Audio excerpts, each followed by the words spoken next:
that's when the signal shines in. Got the mic set up and the camera spin. Grab a coffee, pull up your chair, join the drive.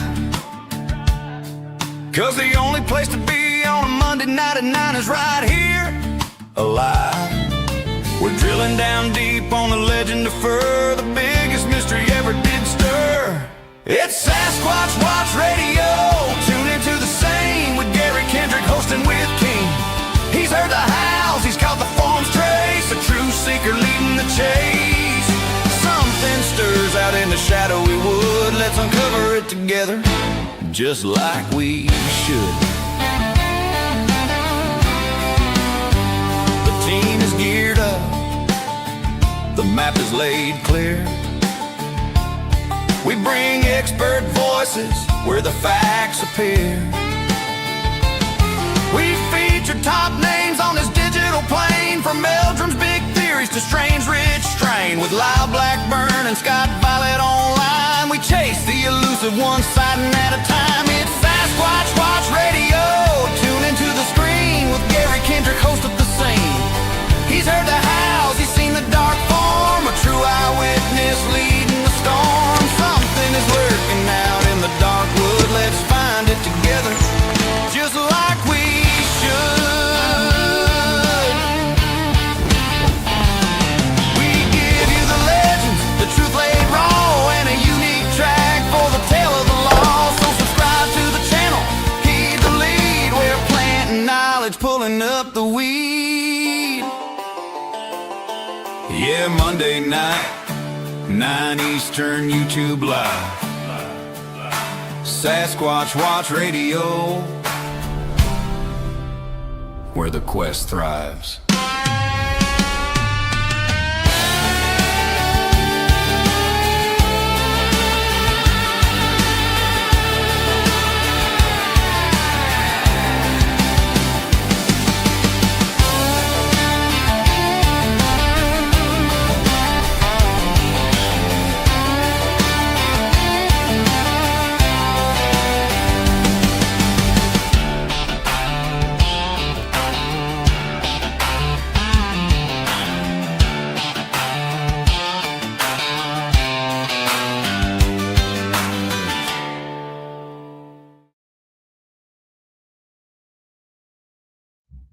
Hey everybody, tonight is Monday night, March 8th, 2026, and you're watching Sasquatch Watch Radio. Our guest for tonight is going to be Dan Nedrelo, and I hope I pronounced that correct.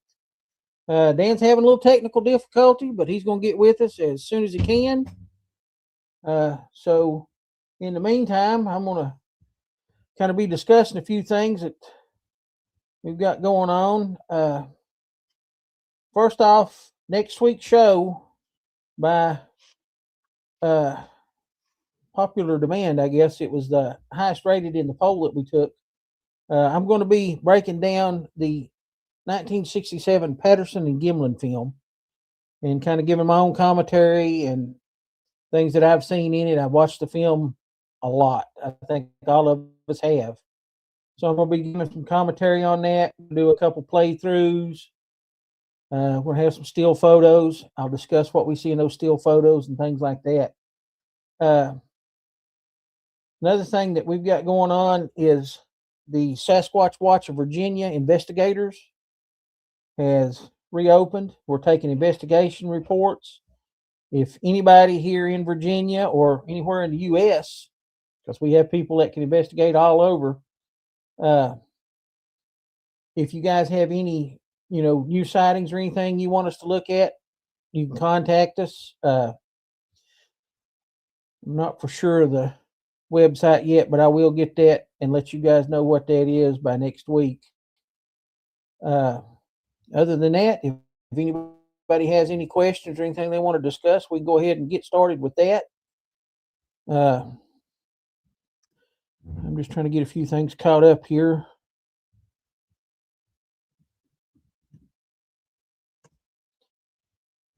It's VirginiaBigfoot.com is the name of the website. and that would be for investigations or any sighting reports that anybody'd like to turn in. I'm really excited about this. I've been doing some limited field work here. My investigation partner is my 8-year-old nephew right now, and he's actually pretty good at what we're doing. So it's always good to start them young, I guess. I took him in June, and he found his first footprint on the very first time I ever took him out. And it's probably 13 and a half, maybe a 14-inch print. It's pretty deep. And it's pretty interesting. There was a small limb. It was probably about as big as a nickel, maybe a little bit bigger. And it had been broken and was leaning towards the trail that we found the track on.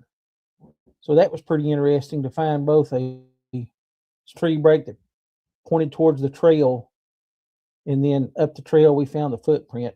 And it's actually a really unusual place to find a footprint. I actually did a short video to show some of the terrain and things where we live out here in Southwest Virginia. And that was in the same area where the footprint was found.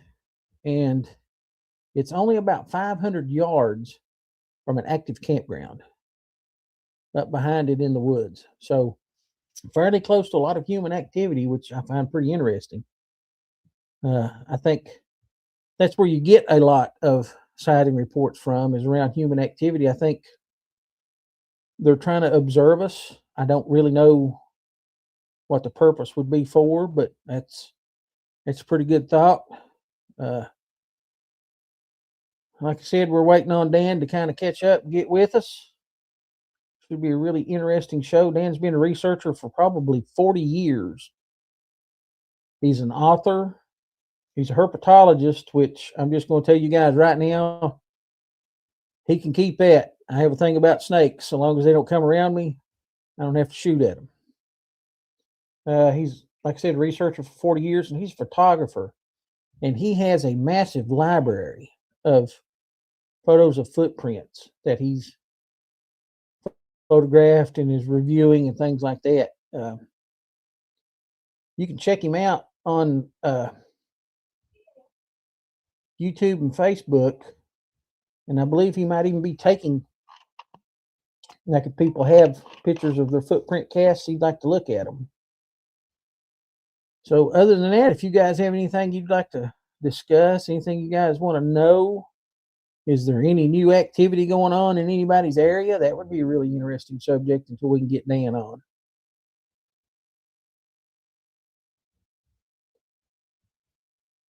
I hope my audio and everything is working good. David, is my audio working good? Shoot me a message or let me know.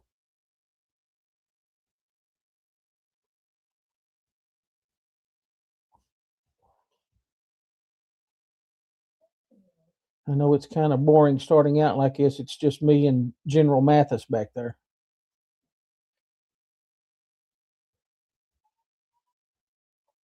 Audio is good. Thank you so much. Unless you guys are being kind of quiet, this is when I need some help.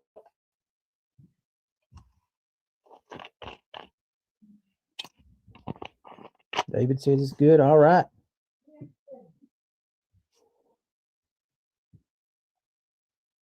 Anything you guys want to discuss?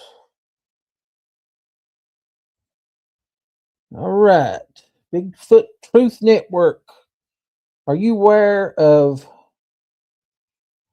Josh Peck's theory of Bigfoot being Nephilim from Genesis 6? Well, I'll just tell you, I've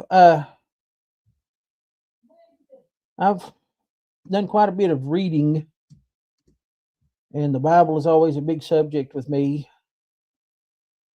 And I'm just going to tell you, Bigfoot Truth, I don't know if I hold a lot of faith in the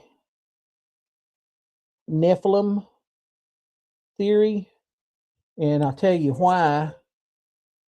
Is because if you read Genesis chapter 6, it tells you that the Nephilim were the sons of God, had mated with the daughters of man, and their offspring were the Nephilim. Now, the sons of God, everybody has their own interpretation as to what that means. I don't really want to get into that, what it means and all that. Try not to step on anybody's toes. So, anyway, my thoughts on that are pretty simple. It's I don't believe that Sasquatch are the Nephilim, because if you read Genesis chapter 6, it tells you there in Genesis chapter 6 that the Nephilim were men of great renown. And I'll take that a step farther just to kind of clarify what I'm saying. If you look at the story of David and Goliath, Goliath was a giant, and he was a descendant of the Nephilim. And it doesn't describe Goliath as being a large, hairy, ape-like thing. It describes him as being a giant man. And I think it's like two really different thoughts as to what they are. According to the Bible, the Nephilim were destroyed, but it also says in Revelations that the Nephilim will come back in the end times. So, I mean, there's a lot of debate on it, but I don't believe that they are the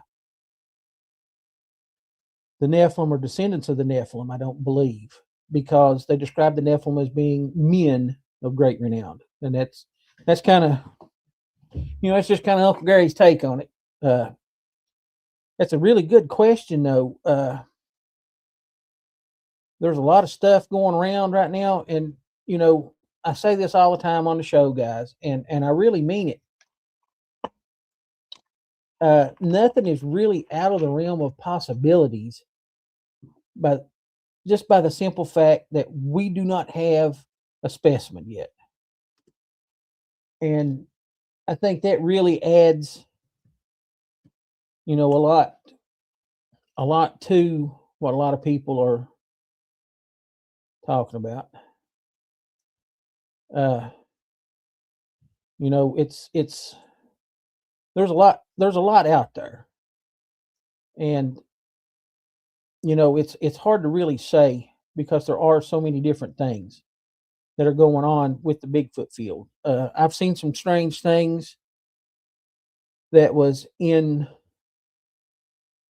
the same relative proximity as some Sasquatch activity that we've had, but I cannot relate that stuff to Sasquatch. I don't really see it being part of what we're looking for. Is it a strange phenomenon? Yes.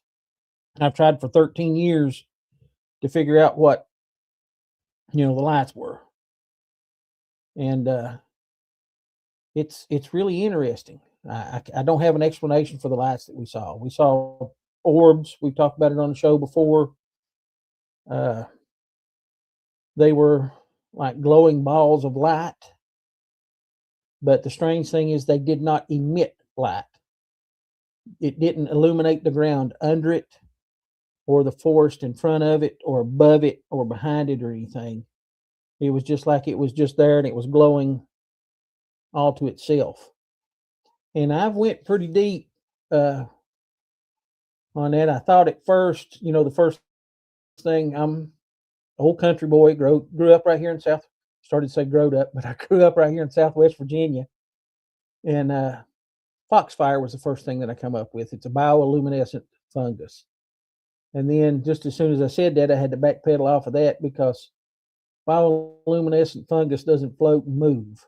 It's pretty much attached to a stump or something like that. So that kind of shot that theory on that.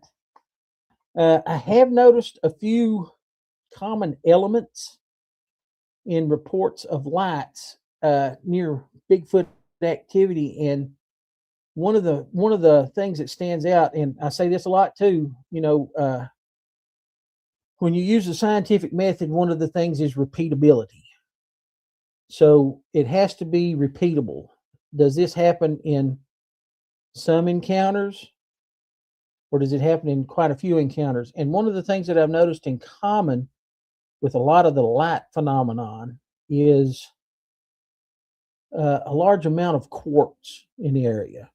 The area where we had the lights was pretty thick. It had a lot of quartz in that area, and I don't know if the quartz had anything to do with it or not. That was another theory that I worked on, that the lights could have been microscopic pieces of quartz that when the wind blew that they banged together. Which if you take two pieces of quartz and bang it together, you'll get a fairly bright spark, but it's not really hot enough to create a fire, if you know what I mean. But quartz does like have an electric charge to it. So when you bang those two pieces together, I think you're actually setting off some of that electrical charge. And that was another theory that I worked on, was, microscopic pieces of quartz in the air that when the wind blew, they banged together and kind of created these little glowing balls. And I kind of had to backpedal off of that, because in my own observations of what happened at that one site, the wind didn't blow all the time, but we saw lights every night that we was there. So it's interesting. But like I said, with the Nephilim thing, I don't believe that that's necessarily what we're looking at. And like I said, my own personal theories is what I work off of. And I think that's what every Bigfooter works off of. And our theories are built on our own observations through field research. I had a sighting myself. That's another thing that plays into what I do. Evidence collection and things like that. So with everything that I've observed personally, I believe that Sasquatch is a terrestrial earthly being. I don't really go as far to say that it's interdimensional or extraterrestrial, or that it's spiritual. However, there are things that people say that lead in that direction. I'm an animal guy. I believe it is some type of animal. Now, that being said, I get stuck into the points, and this is another subject I bring up a lot on the show, that it is either a relic hominid of some sort, some type of pre-human that we're not aware of, or some type of, relic ape species that we're not aware of. It's hard to really nail it down, because there are so many different elements to what we see, and what it relates to as far as what's going on. One of the biggest things I think is people might have some like preconceived notions, and everybody is pretty serious about that. You have people that are diehard ape people. I don't want to talk about the blue. I don't want to talk about the blue. That's what a lot of people say. I will talk about anything with anybody, because when it comes to your personal encounter, that is your personal encounter. I wasn't there. I wasn't present. I don't know anything about it. Bigfoot Truth says, tell about your sighting. I can do that. My sighting happened. I can't give you an exact day, because it's been 20 years ago. And that part of it has kind of left me. But it was around January of 2006. I worked for the Virginia Department of Corrections at the time, and I went to pick up a coworker. And while I was in the process of picking him up, he lives a half a mile as far as the road goes from my house. And if you just walked up the holler, it would take just probably 5 minutes to walk to his house from where I live at. So I drove up there and I picked him up. It's around 4:30 in the morning, and we started back off of his ridge, heading back towards the main road to go to work. And we kind of come down a little hill, and something was in the ditch line, and it was squatted down, and it stepped straight out into the road, and I had to slam the brakes on to keep from hitting it. So it was roughly right at the edge of my bumper. And at the time, I was driving a 2003 Jeep Wrangler. It was a Rubicon Edition Wrangler. It was a smaller vehicle. So it was roughly about 3 feet from where I was sitting at. As it stepped out into the road, it kind of stopped, and I stopped to keep from hitting it. And it looked down into the vehicle and kind of moved on. And it was not exactly what I thought. I'm 56 years old. I grew up in the 70s and the 80s. And I'd seen the Patterson-Gimlin film. I always had the thoughts that, Bigfoot was real. And anyway, I expected to see something that was similar to the Patterson and Gimlin film. Size-wise, it was relatively close. I'm going to estimate and say that what I saw was probably about 3 or 3.5 feet taller than the top of my Jeep, which would make it right at about 8 or 8.5 feet tall. It was cinnamon brown, kind of a reddish brown color, like cinnamon, which I thought was really odd because I always thought that they would be black, like Patty was. The best description that I can give you of its body was massive. It was probably 3.5, maybe 4 foot thick from its back to its chest. It was just huge. Its arms were bigger than my thighs. It had the typical gait. It was kind of leaned forward, and the gait was really, I was awestruck by it because it was so smooth. There was really no way that I could say that it was a human style gait, because from what I observed from its waist up, it did not move as it walked. And I'll say this too, I'm an old Marine. The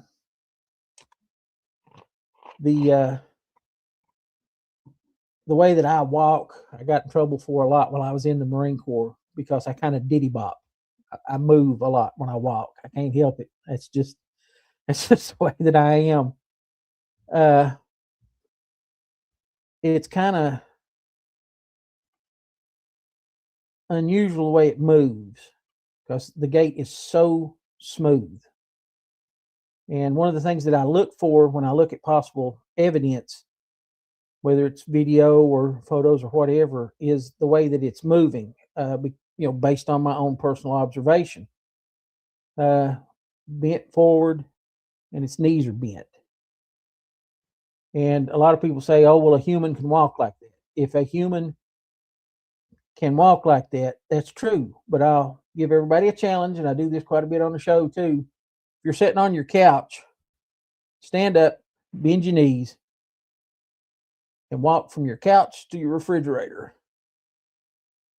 And tell me exactly what that feels like. Your legs are going to hurt. They are going to hurt. All right, I got a comment right here. I'll give a little bit more description and I'll address this comment. When I saw the animal, one thing that sticks out in my mind a lot more than other things is the facial features were not so much apish. It looked fairly human. It looked really human, to be honest with you, in the face.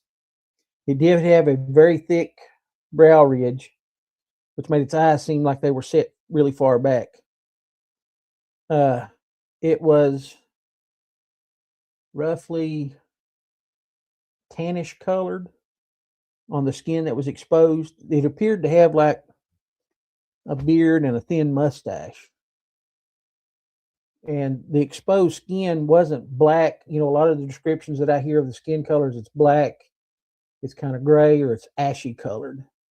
This one wasn't. It was more tan. It was more brown, kind of like a Native American, and the facial features were very native. It had like a native nose, except it was considerably larger and really flat. Really flat. It was, however, a hooded style nose. And from its wrists down through under its arms and some down its side, the hair appeared to be longer. Excuse me. And as the hair was longer, it appeared to be rolled up, kind of like dreadlocks. And I thought that was from motion, where it swings its arms, because we've all seen the fairly exaggerated arm swing in Sasquatch movement. But I had never heard anybody else describe that. That was something that kind of bothered me a little bit, because I thought to myself, I said, people are going to think you're lying. These people that do this, research seriously, are going to think you're lying about what you saw, because I've never heard anybody describe the longer hair on the arms and down the side. And before the death of Dr. Meldrum, he had been in a conference with the Bigfoot Investigation Group. They're Navy SEALs, military people, and there's a few civilians that work with them. Anyway, they were talking, and there was a guy that had a VR headset that had a Bigfoot simulation in it, so you could see what approximate sizes would look like, 8 to 10 feet tall. And there were a few Bigfoot standing next to objects. One of them, I think, was a VW van. There was one with some refrigerators stacked up, one standing next to a tree, and there was one that was running back and forth like around the screen, and you could hear it running. And the guy asked, anybody for input, and Dr. Meldrum told him, he said, some of the bigger males, he said, have longer hair from their wrists down their arms, and it can be kind of rolled up like dreadlocks. And I was like, thank God somebody finally owned up to it. But that was the things that stuck out to me the most on it, besides how smooth the gait was, it looked human-ish, and it had the longer hair. Now, the comment I wanted to discuss right here, Keith says, no dash cams, phone cams, GoPros, no nothing. Stop the insanity. All right, I'm going to address this one and just let you guys know, I had a cell phone with me. But at the time that it happened, I was in awe. I couldn't, after it had moved across the road and went over the hill, I sat there for a minute and was just holding the steering wheel, because it just completely took me aback. And I did not have the wherewithal to pick a phone up and try to take a picture of it. I didn't have any thoughts of trying to get a picture of it or anything. It just did not enter my mind. I was not in the field of research at the time. I had studied it over the years as a small child and some into my adult years, and always thought that it was true. But when it happened, I was completely blown away. And I've said this on the show quite a bit too. I always thought to myself that Bigfoot, Sasquatch, whatever, was a West Coast thing. It happened in the Pacific Northwest, California, Oregon, Washington, places like that, that I did not have any thoughts whatsoever that it would be anywhere near this small town that I live in here in Southwest Virginia. No clue until I saw it. And when I saw it, I was so shocked to actually see this thing moving that I had no thoughts whatsoever of trying to pick up a phone or anything to try to get a picture. So it's, it's kind of one of those things. And I say it a lot on the show too. There was somebody in the car with me. Now, my experience with it and his experience with it are two entirely different things. When I saw it from that point on, I wanted to know as much as I could about it. Because here's something that, as a young boy, I talked to my dad about, and my dad thought that's just a bunch of bull. He says, there's no such thing like that. And then to see it, and not only to see it, but to see it half a mile from my own house was truly incredible. And I was hooked just as soon as I saw it. I needed to know everything that I could know about it. I wanted to learn about it. I joined a group. I wanted to do field research. I wanted to try to help people understand what, I thought I saw. I wanted people to know what I thought I saw. So that was my experience. The guy that was with me, his experience was completely different. He experienced some pretty good fear, I believe. After I started driving, I got down the road a little bit and I heard a pretty loud click. And I turned around and I looked, and, in those Jeeps, it had the old handle on the door. And he was a hold of that handle with both hands and was pulling the door in, and he had locked the door. And I asked him, I said, did you see that? And he said, I hadn't seen nothing. And I said, dude, I'll turn this car around. Did you see that? And he said, I seen something. I don't want to talk about it. And he really doesn't talk about it. So that's that's a good point Lori brought up right here. And I'll bring that up also. We get it. Brain overload. Who thinks let's get a picture? And that's exactly what I experienced. It was like some kind of mental overload. And I did not have the thoughts in my head of trying to grab a phone or get a picture of it or anything. And I'd just be honest with you guys. We all have cell phones. They all have cameras on them. The cameras do great if you're snapping a picture of your little meal to show people, or if you fix something that's really cool and you want to show somebody, you can get a picture of it. It works great for that. Distance shots, not so much. And when you try to blow up a cell phone picture, it automatically just pixelates and you can't really tell a whole lot about it. On one of our previous shows, we spoke with Doug Highcheck, and Doug is a fascinating guy. He really is. And he's had a lot of experience with Sasquatch. And Doug's suggestion was, he said, you can still buy the 16 millimeter cameras like Roger Patterson used, and Walmart still makes the film for it. He said, you can buy the film at Walmart. And he said, it's really not that expensive. And he said he thinks that that's why Roger Patterson and Bob Gimlin got that video, was that the camera was a wind up movie camera. It wasn't electronic. It was just wound up. And of course, with that being said too, that's why, those cameras, you didn't get a big long video of what went on. It was kind of a shorter video because of that. But it didn't have any electronics. Now, we've all heard stories of electronic problems around Sasquatch. Batteries going dead, fully charged phones going dead, things like that. I don't really know what to say about that. I've never experienced that. We've had some pretty close activity, and I never really noticed, my phone going dead or anything like that. And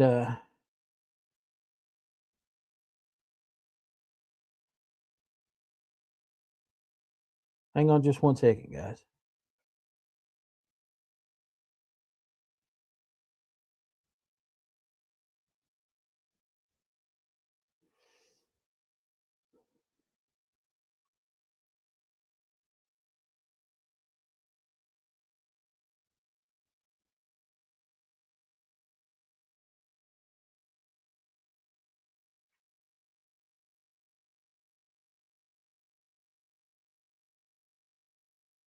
I'm sorry, that was Dan. He's having some computer troubles.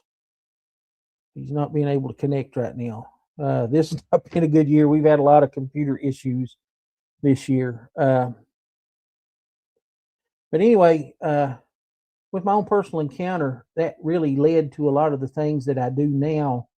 One of the things that I do is I read up quite a bit on relic hominids, different species. One of the theories that went around, Dr. Meldrum, while he was alive, that was one of his theories, that Sasquatch was some type of Australopithecine. It was a robust Australopithecine,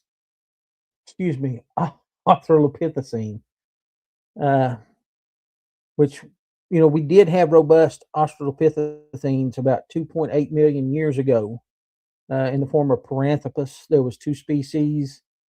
There was Paranthropus boisei and Paranthropus robustus, and they both resided in Africa. One was kind of in the north central part of Africa, and the other one was in southern Africa. Robustus was in southern Africa. Boisei was in kind of north central Africa. And of course, they also existed at the same time as Homo habilis, which they think was probably the first Homo species in existence.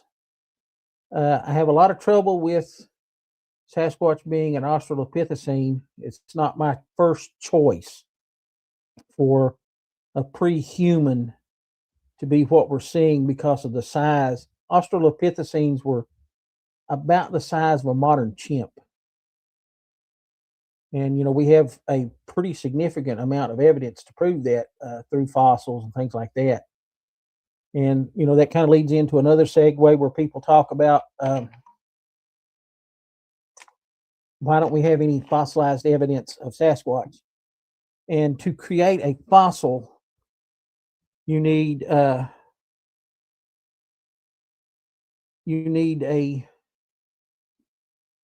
perfect environment to create a fossil. And in that perfect environment, you have to have the right conditions, the right mineral content, and things like that. And with that being said, that does not happen very often.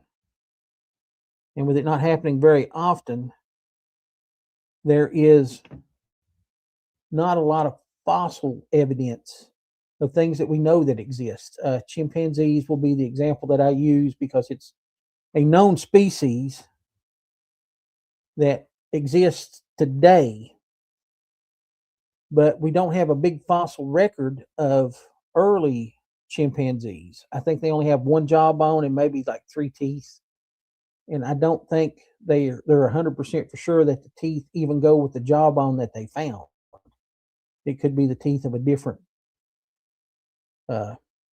chimp. They're not really for sure. So that's kind of a good example. I know a lot of people talk about Gigantopithecus blacki being a Sasquatch-like ancestor, maybe. I'm not for sure about that either. Although the sizes of Gigantopithecus would kind of match what we're seeing, I don't know if it's really that feasible or not, because we only have like jawbones and teeth of Gigantopithecus. We really don't know if it was bipedal. We think that it may be a closer relative to modern orangutans. So it's kind of out there. There's a lot of different theories as to what it can be, and then there's a lot of different theories about what it can't be. I generally try to say, I'll listen to anybody's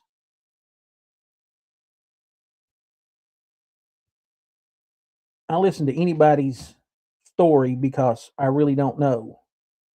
Like I said, I can't say what happened in your encounter because I wasn't there. I can only take what you say, write it down, examine it, and like I said, I try to use the scientific method. I try to find natural ways that could explain what people have seen, whether it is actually a Sasquatch or whether it could be a misidentified animal. That being said, one of the largest things that people say that could be misidentified as Sasquatch is a black bear or some type of bear species.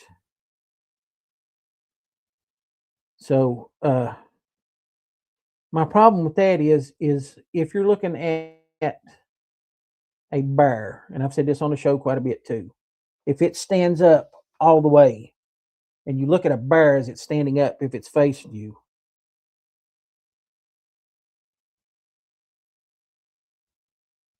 hang on just 1 second, people.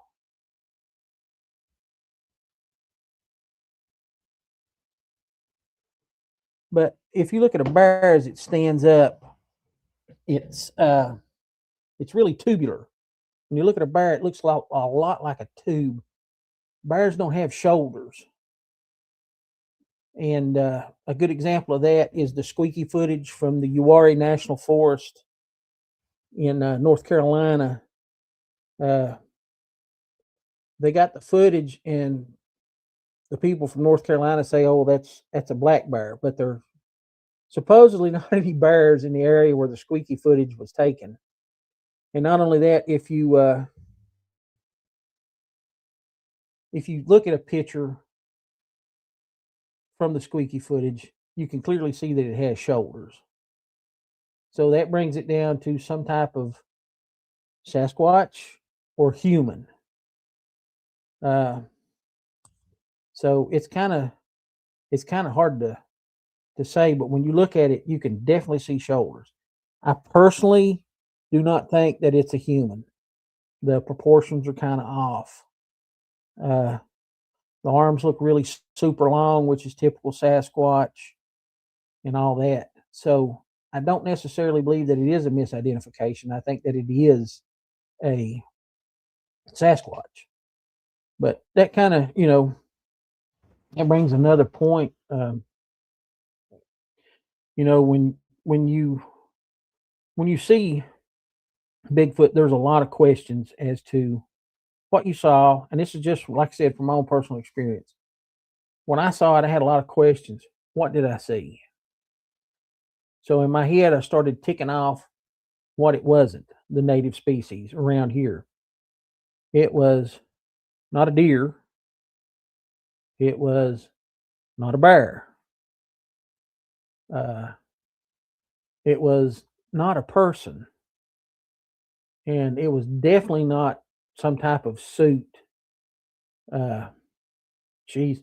And I don't know who in the world would be out at 4:30 in the morning on a January when it's cold in a Bigfoot outfit, trying to prank two guys on their way to work.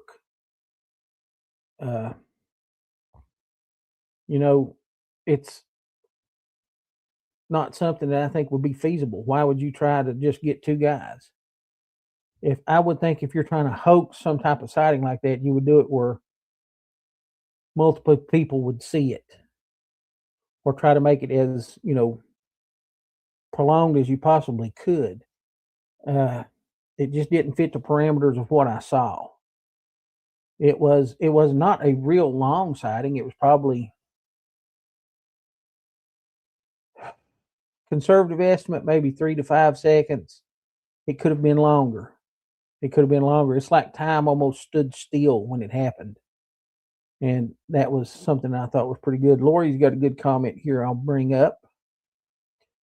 She said all the dinosaurs in the Smithsonian are all mock-ups, just a guess as to what they really look like. And yeah, that's true. We never find a complete fossilized skeleton. So, that's really interesting. Yeah, right here's a good comment. We'll bring this one up also. Bigfoot Truth. I've collected stories that people are, after an encounter, suffer from some sort of disorientation, dizziness, and feel like they were in a fog. Anything like that. Yeah, you'll hear a lot of that in activity. I think some of that might be related to infrasound. And again, I've said this on the show quite a bit too. There are a lot of animals that use infrasound that like I said, are terrestrial animals here. Elephants use it, big cats use it. Elephants use it for a long distance communication thing. I think tigers and maybe lions use it as maybe like a stunning technique to try to slow down the animals or whatever. I have never experienced infrasound that I know of, and I think it might be related to my military service because I've lost a lot of hearing, and I think that maybe the infrasound doesn't affect me because my hearing loss. So that I think that plays into that. Another thing too that I think about infrasound is I don't think you'll hear a lot of people say, I got zapped. I got zapped. I don't really like the term zapped, and I'll tell you guys why. Is that by using the word zap, it means that it's directional. It can point it at you out of a group of people. It can point it at you and zap you with it. I think that infrasound is more of a broadcasted, wide range vocalization, and that in order for it to affect somebody, they have to be susceptible to it.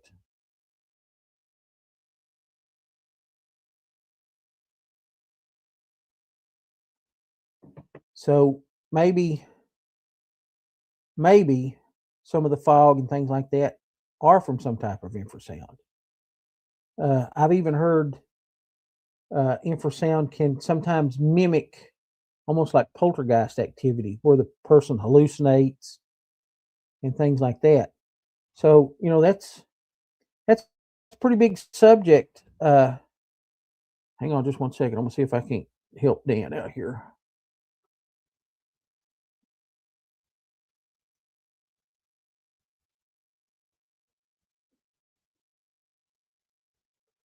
Uh, it's a really interesting theory, the infrasound thing.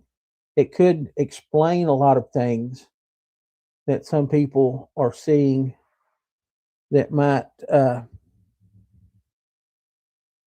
be kind of into what people would consider the woo category.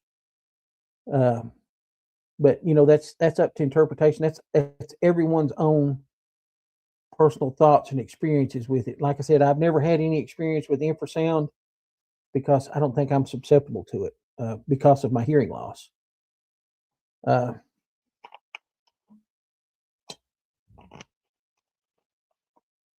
yeah, right here, Lori says frequencies that vibrate the bones in the middle ear, causing disorientation. Yeah, that's a real possible cause. It's a real possible cause. But like I said, where I have so much damage, I have what's called tinnitus. So I have a constant ringing in my ears.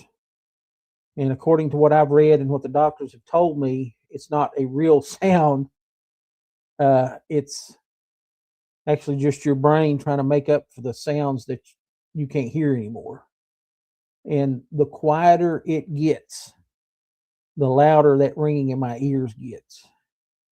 Bigfoot Truth says, how often do you go in the field and do Bigfoot hunts? To be honest with you, I don't go in the field as much as I used to. I do every now and then, rarely go out. I have a lot of medical conditions. Some of it is based on my military service. I've had to have total knee replacements in both knees. So I'm not as mobile as I used to be. But I'm picking up some more, trying to get out there some more, especially here in my local area, and look at evidence. Like I said, we found a footprint last year. Me and my nephew, I try to go back to that site some in the fall of 2026. Kind of after deer season's over with, there is a lot of people that deer hunt in that area. So it can be kind of dangerous, during the deer hunting season to go up there. I've been on we did several expeditions, probably 5 to this one particular property. About 2013, I think, may have been our last one, or maybe 2015. Very interesting property. I found a really nice print on that property. I'm not even sure what year I found it in now. It was 15 and a half inches long and roughly 7.5 inches wide. We had several people experience movement close to them, no reaction. I had probably the strangest incident of something being thrown at me that I have ever experienced. Usually when I get into a situation where there's like a rock throwing or something like that, I try to back out. And the reason that I say that is I think that rock throwing or throwing an object at you or something like that is like the lowest form of aggression that Sasquatch has. Oh, this guy's too close, I'm going to chuck this rock at him. So usually when that happens, I try to back up and move back because I don't want to get too close. A lot of people say, oh, well, why didn't you move in and try to figure out what threw the rock? Because there's only two things that I know of in the woods that can throw rocks, and that's people and Bigfoot. And if Sasquatch is throwing a rock at you, he's saying, you're close enough, stop. If you get any closer, you may be dealing with something that, I say it all the time too, is 3 times your size that could rip your arm off and beat you to death with a wet end. So, I try to avoid things like that. But on this particular property, we were out. When I'm in the field, I carry quite a bit of stuff with me.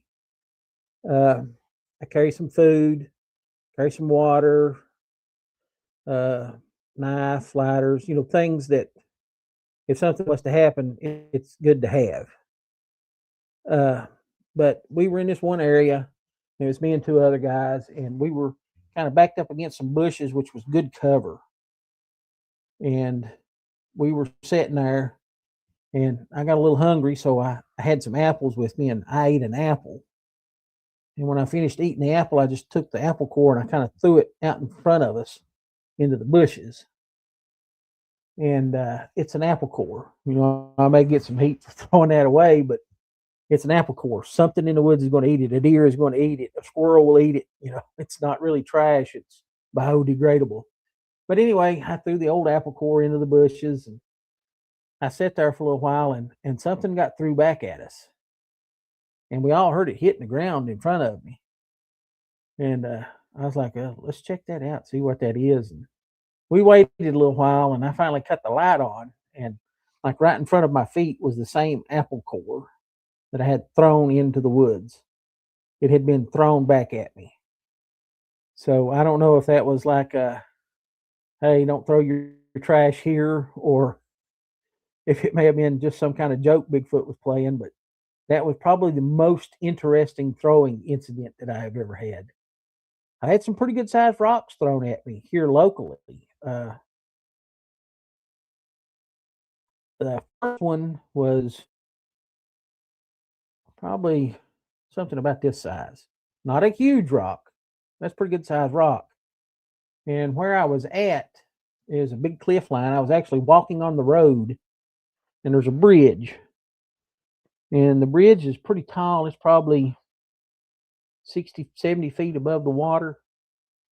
So I was almost getting ready to walk onto the bridge, and it's a small 2-lane bridge. So you've really got to hot-footed across that bridge before traffic comes, because you got no place to go. So I got almost onto the bridge, and this rock landed in the road in front of me.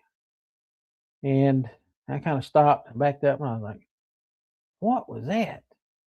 And the rock's laying there, and I could see it, and I was like, oh, well, it just rolled off the bank and just happened to land right here. It's nothing to it. And while I was sitting there thinking about that, another rock come. And this one was considerably smaller. It's probably something about this size. And it come across my field of vision. And that was not dropped. It didn't roll off the bank. That one was thrown. And I decided it was time to get out of there. So I made haste across the bridge and back to my house. Pretty interesting. Another subject, if you guys would like to indulge in it, what do you guys think about the red eyes, the glowing red eyes? You guys think that it is eye shine? Or do you guys think that possibly it's some type of bioluminescent within the eyes? I'd be interested to hear your guys' thoughts on that. Personally, I don't think that it is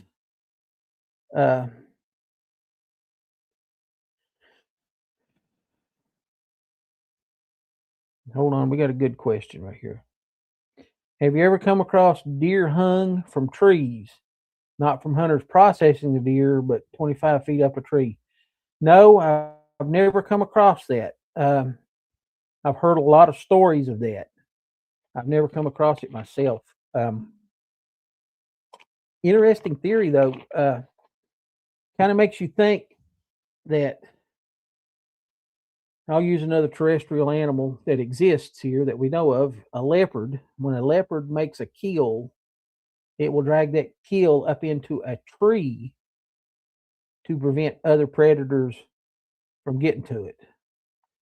So with that being said, that is a real plausible thing that Sasquatch may make a kill and take it into a tree to prevent other predators from getting to it.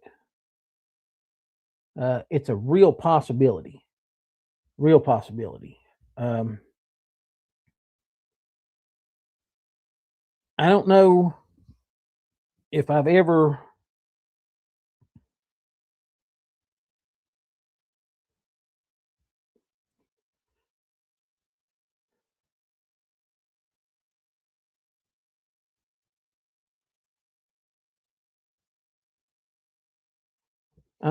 really ever come across anything like that. I've seen some strange, like some unusual, like bones and things. Like most of the time when an animal is killed in the forest, it doesn't take long before it's scattered.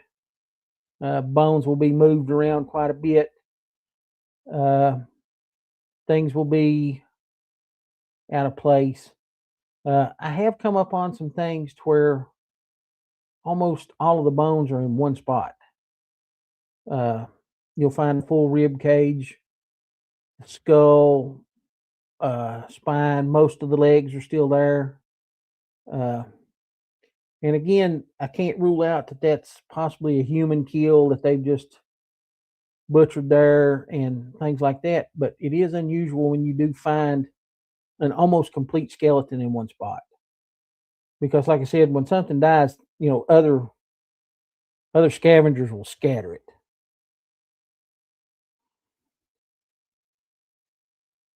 Hold on just one second.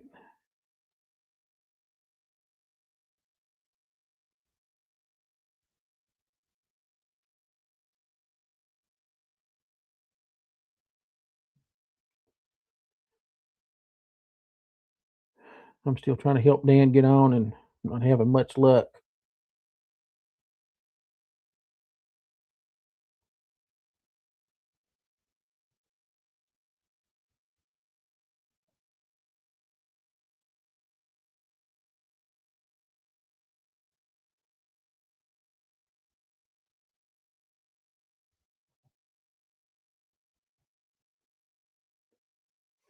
But like I said, when you come up on almost a complete skeleton, it's a really rare phenomenon.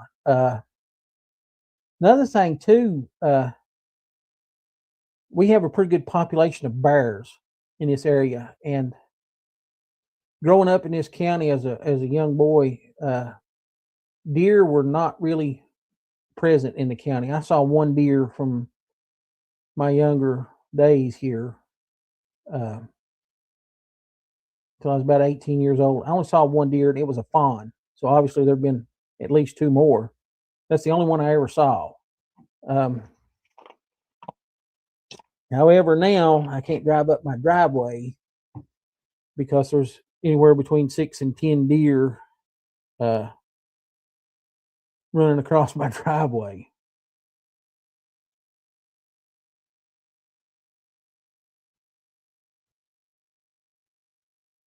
So it's different. There were no bears here when I grew up, and now we have a large population of bears. But in the hunting and things like that that I do around here, I've never come across a bear skeleton either. So it's kind of interesting, how bones and things like that are dispersed.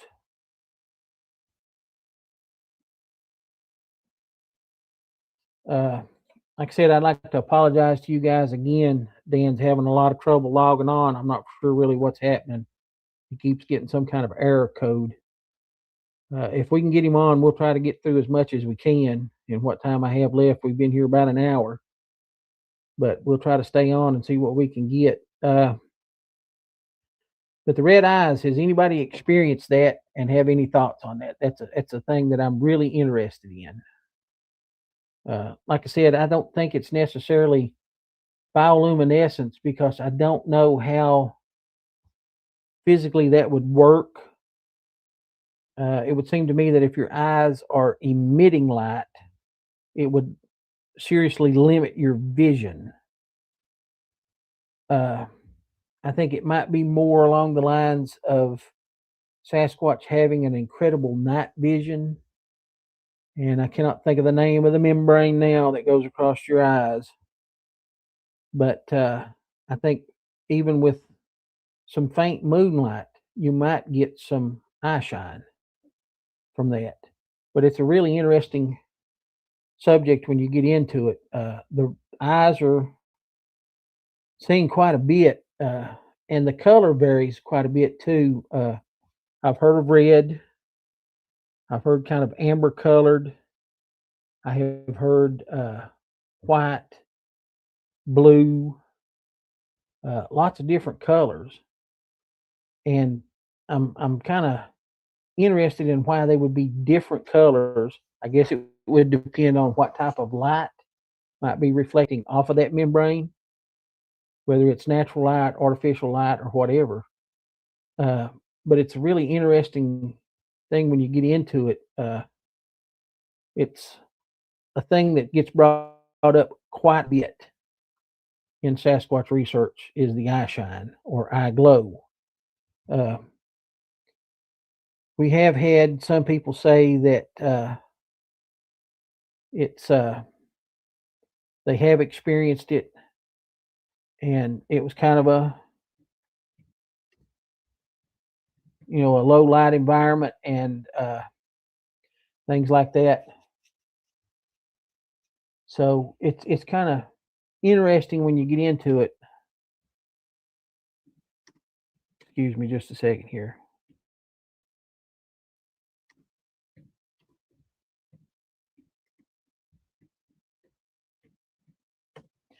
Um, it is kind of an interesting theory when you get into it as to what might cause that eye shine. There's a lot of possibilities, out there.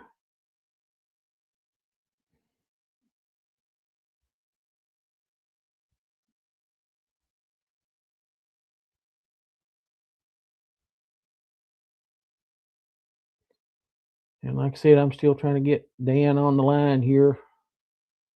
He keeps getting an error page. Uh, it's kind of a shame. I really wanted to talk to Dan tonight. He has got a lot of information, a lot of information. Uh, Another good question for the group, people that's still there. What do you guys think Sasquatch is? Do you think it's an animal? Do you think it's that's a question I ask quite a bit on the show: animal, mineral, or vegetable? Do you think it's an animal? Do you think it's interdimensional or extraterrestrial? Do you think it's spiritual? Do you think it's all just made up? That'd be something good to discuss. And again, I'd like to say I'm sorry we're having so much trouble tonight. It's 2026 so far has not been a good year for guests as far as the show goes. We've had a lot of trouble.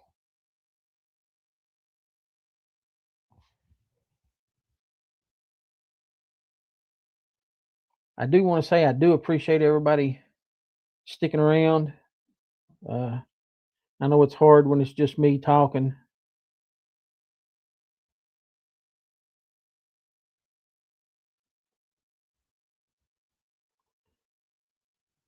Uh, Next week will probably be me talking again too, because like I said earlier, I'm going to be discussing the Patterson and Gimlin film, which I'm really looking forward to. Uh, that's something that we can all agree on, the Patterson and Gimlin film. Well, not necessarily all agree, but it's out there, and most of us have seen it. Uh, I've probably watched it more than I should have. I've got a lot of spare times, so I feel it sometimes with my Bigfoot research. Is there anything that you guys out there would like to discuss or like to see a show on? Just drop it in the chat and let us know.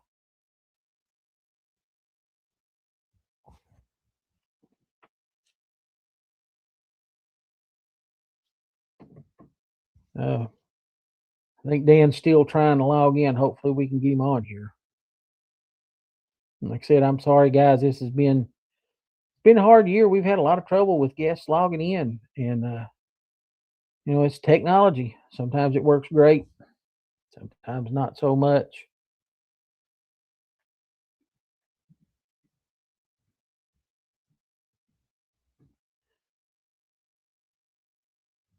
And right now would be one of the times it's not so much.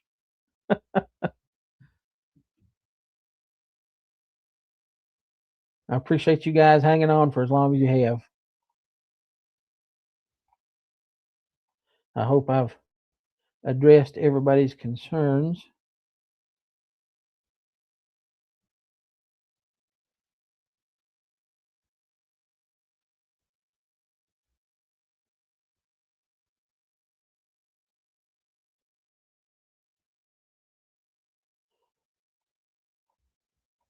Anything else you guys would like to talk about, just drop it in there and we'll discuss it as it comes up.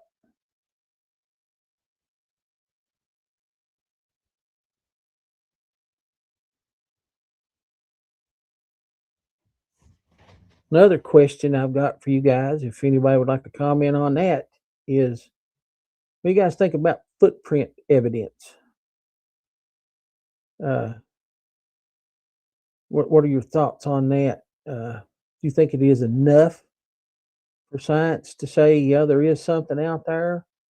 Or do you think it's just circumstantial enough that, a lot of people ignore it? I found a few tracks and I kind of get excited when I find a track. It's, especially when you can find a good one where you have the toes and things like that. There's a few things that I look for in footprints that kind of separates, from a hoaxed footprint or what might be a real footprint. And it depends a lot on the substrate that the track is left in. Uh, Bigfoot Truth says most are bear prints. I'll agree, quite a few of them are Bigfoot Truth. I've kind of hurt some feelings over the years. People think that they have a really good Sasquatch track, and when you look at the track, you can actually see where it's a double step from a bear.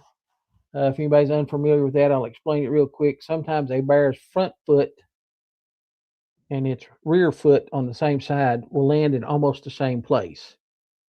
And it makes a really human looking print, except it's really long, it's kind of wide.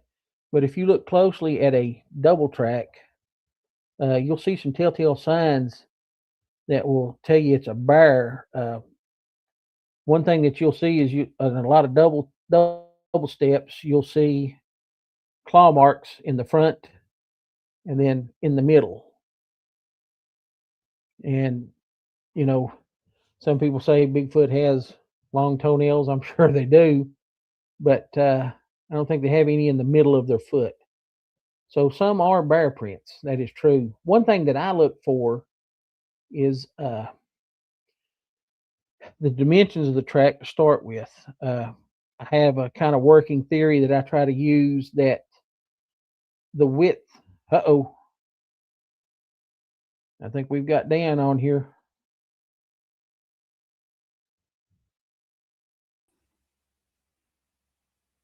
Hello, Dan. Hello, sir. What a night. Sorry, Pat. Yeah, it's been a rough one, brother. I'm sorry. No problem. Thank you, Billy. You guys are awesome, and I appreciate your flexibility. Yeah, buddy, it's been a rough day to start with, so I fully understand. On this side too. On this side too. I'm just gonna go ahead and hop into it, if that's okay with you, Dan. What? Hey, you run the show. I'm here. I'll tell you what I know. You bet. I'm gonna try to, because I've already been on here about an hour, so I'm gonna try to just get into some of the meat and the potatoes here as it is. You bet. I will eventually circle back to hear your work. So thank you. You're a world traveler. Other than North America, where do you think is the best place to find a Sasquatch-like creature? Oh my goodness gracious! You would think it'd almost be a toss-up between Asia and Australia, but Europe has got activity too. I just got through talking with a friend of mine today. She spent time in Sweden. She just sent me some nice imprint footprints. And I can remember talking with her in the past saying structures, just like North America. Yeah.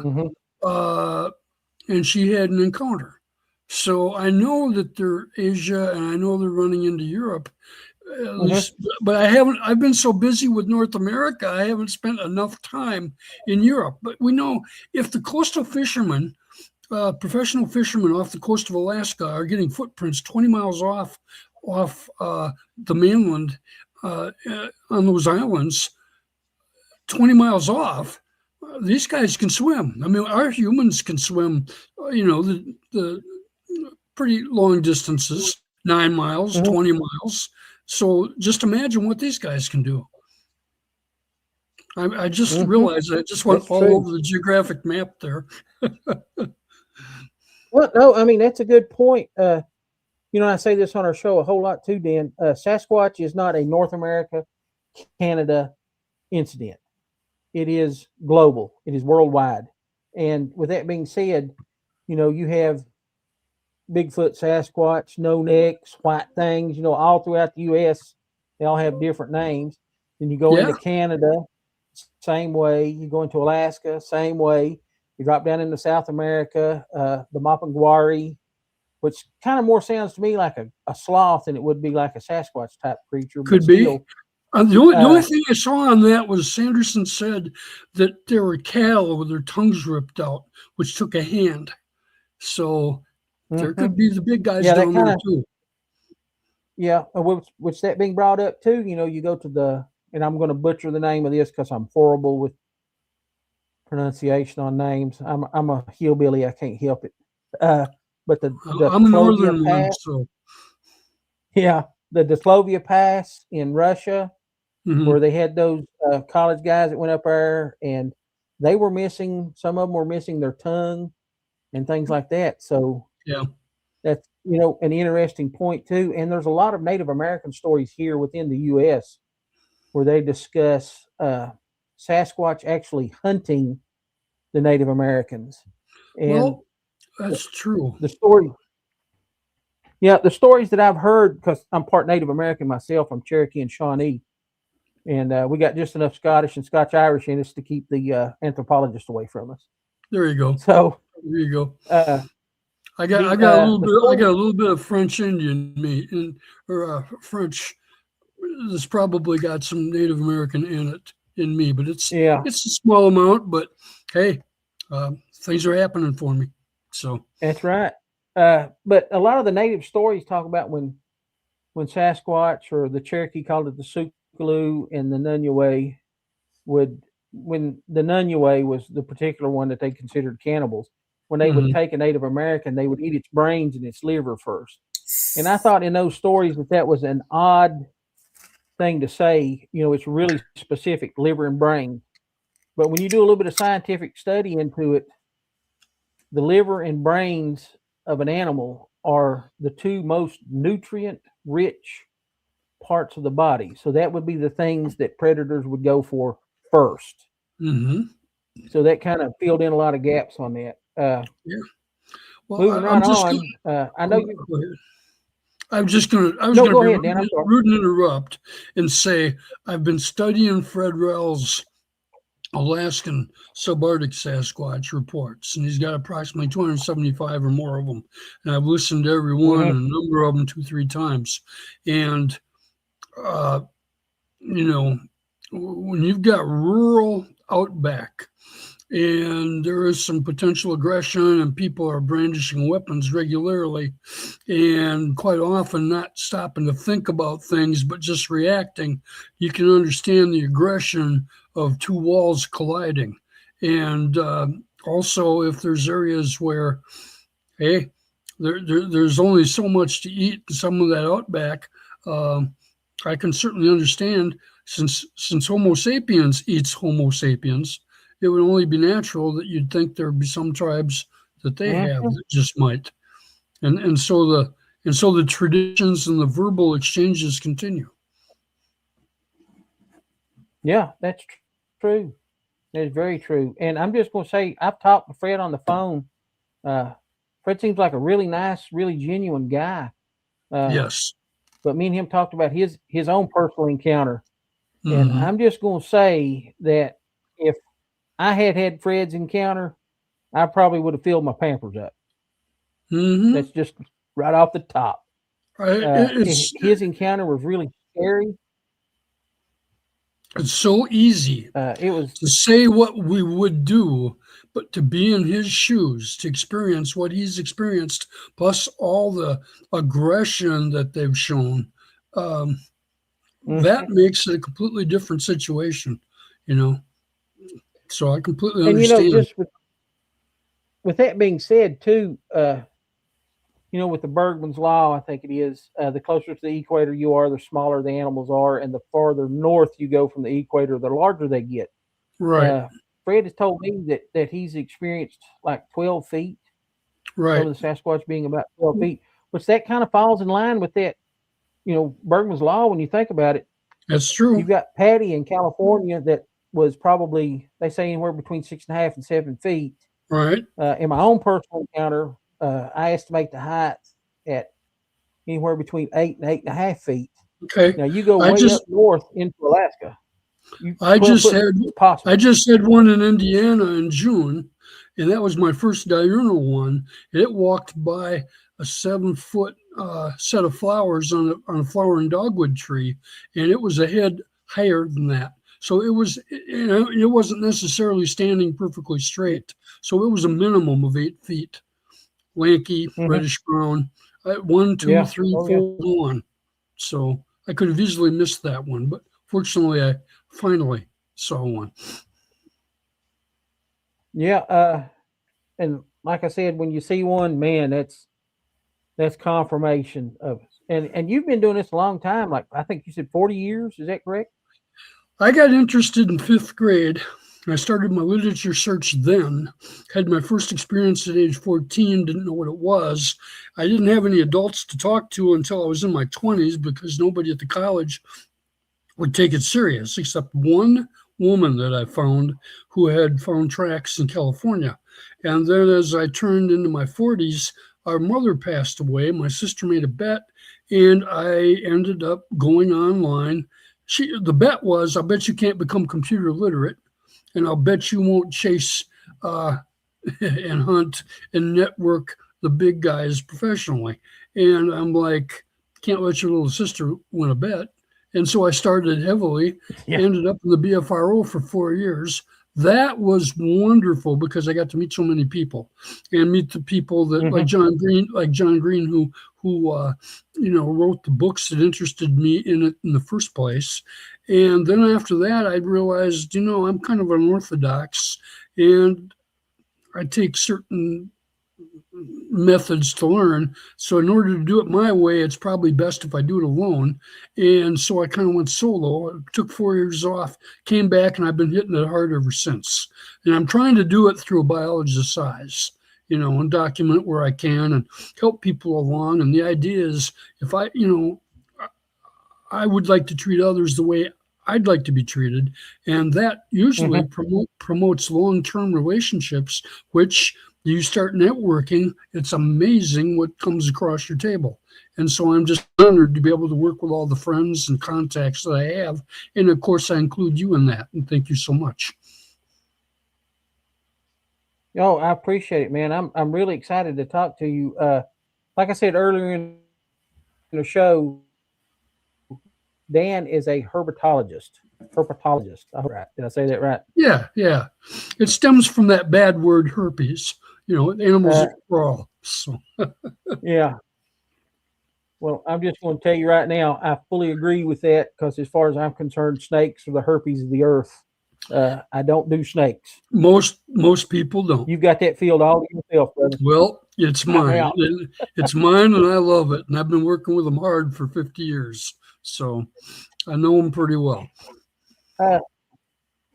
Moving on, Dan, tell us about your footprint study with the photographs and things like that you have. Sure. Okay. Well, this started a long time ago, but heavily I decided one thing that I can study is something that's a verified source, and that would be our human footprints. I don't know that much about them yet, although I'm learning quickly. And I just would like to know what's the extreme individual variations of our human feet. We obviously have humans 7 feet tall plus. We have people that, my grandmother was 4 feet 11 when she passed. And I've met other people that are shorter. And of course, we have children. Well, does the target species complex have a similar individual variation like we do? Because if they do, then I would expect narrow feet, long, thick, heavy feet, really wide feet, long toes, shorter toes, just a lot of individual variation. And so I decided in the last few years to take all my photographs, bring them together, talk to the people that made them available to me. And now I'm trying to mount an attempt to get as many as I can from as many people as I can, just to learn more, and then eventually match up the different kinds of footprints, some narrow, some wide, some young, small, some bigger, with the phenotypes that we have described. For example, from Sibylla and Alex Evans. They're two wonderful artists who are incredibly concerned about detail. So when the witness details what he or she saw, you get the wrinkles, you get the proper width of the nose and the eyes ratio, the proper distance between the bottom of the nose and the mouth, the proper type of teeth, the lip structure, the skin tone, the hair presence, thick, thin, light, long, short, heavy, thin, lanky, teenagers, adults, older, younger. Anyway, these women are fantastic in incorporating those things. And when you look at the phenotypes that they've created from these witness descriptions, it appears to me that some are so human, it's amazing. Others are, well, as Fred describes, ape-like with caveman or Neanderthal faces, which I've also heard stemming from Ohio and other states. I've seen illustrations that look like gorillas, built like gorillas, and witnesses that are literally ready to throat punch me, saying that was simply a gorilla. And then we have other intermediates, and some with faces like Native American, and some with faces that are some sort of maybe autistic looking, or maybe not symmetrical, or possibly from inbreeding or wounds. But anyway, I'm interested in all of that. I'm a biological illustrator myself. I don't spend a lot of time doing it, but I'm increasing my time at it because I want to do this properly. And as far as the footprints go, I'm a professional photographer, so I will bring them in, change the format, archive them, make copies, set them off to the side, and then work with the copies on the contrast, the lightening, all those things. But then also rephotographing the sharp, heavy resolution ones so that we can turn these into dynamic images that could be further studied by CSI forensics guys like David Zegan over in Atlanta, or anyone else with that particular interest. In other words, where the trophy stops on the wall is where the investigation begins. And now it's a matter of taking like photos or like prints and putting them together and seeing the differences. And I'm a toe measure guy. I'm a heel measure guy. I want to see more about the stride and the compliant gait. And then we just had a double print black bear picture come in from Priscilla Roseman Davidson. I think I said that correctly. But she, as she said, I wasn't there to see who made the print. But it almost looks like there's a big toe. So the question is that the typical bear print? Which most people say yes, but I'm not convinced 100% because it would just take big nails to make claw-like marks. So there's a lot of misinterpretation with some of the tracks because as Dr. Jeffrey Meldrum said to one of my contacts, senior investigator Stan Courtney, he said, it's extremely difficult to identify certain juvenile Sasquatch prints from human because they're so very, very, very similar. And so that speaks for the individual variation of the prints, the ages, the teenagers, the juveniles, and perhaps the phenotypes and the species complex of the locale that we're working with, or that particular group of individuals. So much of this is just fractional information. And I'd like to do my part to maybe open some of the doors to learning more. Yeah, that's a good point.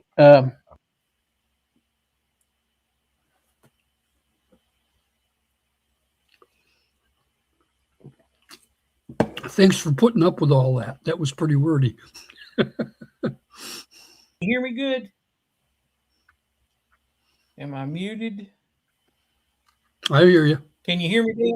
Okay, good. Yeah. I know in my own personal research, one of the things that I look for when it comes to tracks is, I'm a hunter, so I'm kind of familiar with tracks, but a human track, when you look at a human track, the big toe is deeper because the way a human walks, you use your big toe for propulsion. Yeah. And it's going to be the deepest toe impression that you have. And in a Sasquatch track, if, what we've all thought and studied at with the mid-tarsal break, a Bigfoot would use all 5 of its toes to propel itself forward like an ape would. Mm-hmm. So in a lot of Bigfoot tracks, one of the things that I look for is proportional depth of the toes. Are all the toes the same depth? Interesting. Another thing, too, that I have is kind of a working theory of myself. I agree that there's probably going to be a lot of differences in foot size, foot shape, track dimensions, and things like that. One of the things that I try to use is I have a simple theory that I've kind of put to the test, and it seems to be working so far, is that the width of the foot in a Sasquatch track is roughly half of the length. Exactly. 2-to-1 ratio. Right. Yeah. So like one of my best tracks was a 15.5 foot, Jesus Pete. A 15.5 inch track that I found in Spotsylvania County, Virginia, that was about 7.5 inches wide. So that really kind of brings it into a thought, Yep.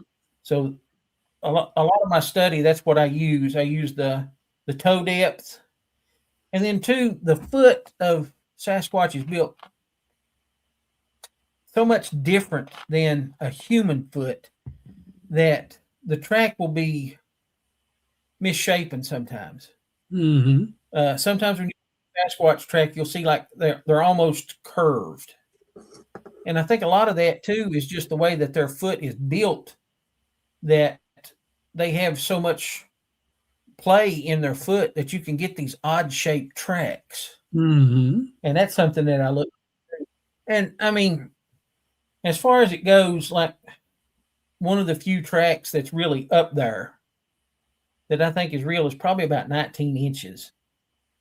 And I have seen some that are much bigger than 19 inches, but the substrate that they were in was really not a good, Mm-hmm. substrate to try to study a track. It was really hard. It was really compact, had a lot of rocks in it, things like that. But I Right. have seen some that were bigger, say that those are authentic because of the substrate. That's one of the things you have to take into consideration. We've got a question for you here from Hive Sci. He says, "What is Dan's favorite snake?" That is such a difficult thing to answer. I'll just say this. One of my favorite, I raised a baby Asian yellow-headed reticulated python from a baby at 33 inches to an adult female at 17 feet and 140 pounds. And she would have to be my all-time favorite. I would haul her into kindergarten classes and let the kids all pick her up like a fire hose. And she was afraid of live animals. So that was interesting. She'd only eat thawed out of the freezer stuff. So I had her really mellow. And that was my favorite individual. But there's been hundreds over I'm an old guy. I've been doing this a long time. So reticulated pythons are one of them for sure. So I almost got my master's off timber rattlesnakes. That would have to be another favorite. And that sounds silly, but the more you get to know them, the more interesting and less aggressive you realize they are. But like any animal, you get too close, you don't know they're there, they might reach out. And if they do, when you're within range, there's a chance that you could take a hit, and that's too expensive to do. So got to be careful. I've been lucky. I've never been in venom. Just for the record, Hive Sci, I'm just going to tell you what my favorite snake is, and that's the ones that I never get close to. I knew you were going to say something like that. I am scared to death of snakes. I really am. Dan, when you're doing your research and you find evidence like tracks or hair samples, any kind of evidence, how do you treat that site? What is your process about treating the site? Well, it's really interesting because I for the first, when I was in the BFRO for the 4 years, I still couldn't figure out where the Sasquatch were. I did not hear them. I did not see structures. I couldn't find tracks. It was just like, well, they must not be here. But I would get occasional reports within 100 miles of me of where people saw them. And I knew they were associated with the river system. I'm kind of unorthodox. I'm looking to photograph the evidence and then continue to go back as much as I can and try to pick up vocals and then see if there's going to be any potential interactions. So I had a trading block on a property that I studied 12 years. And it was kind of funny the way I found out about the property. It was a rattlesnake call, and I talked to the woman and said, "What's going on with wildlife here?" She claimed cougars. She claimed black bear. I thought I should really pay attention to this locality. Turns out that she, one night, she closed up the house. She was divorced. She was alone, and she moved into the house. And that particular night, they closed the basement off.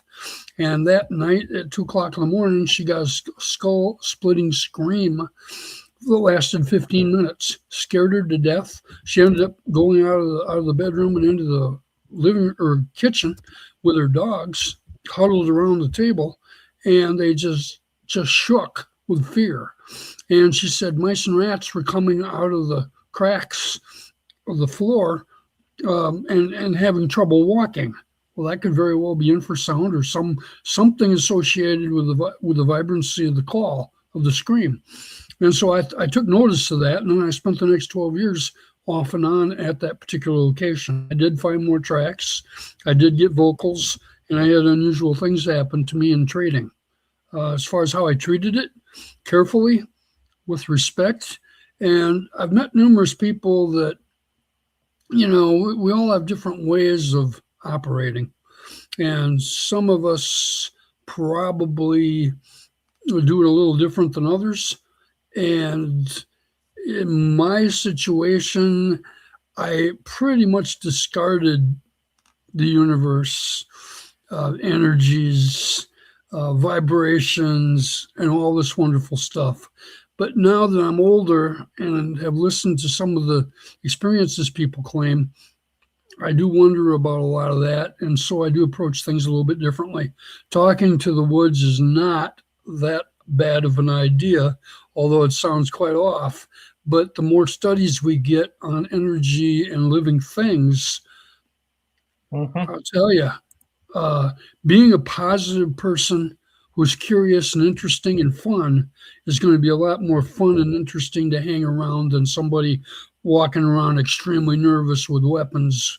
And so I think some of the folks that are approaching it that way may well have more interactions and pick up more evidence.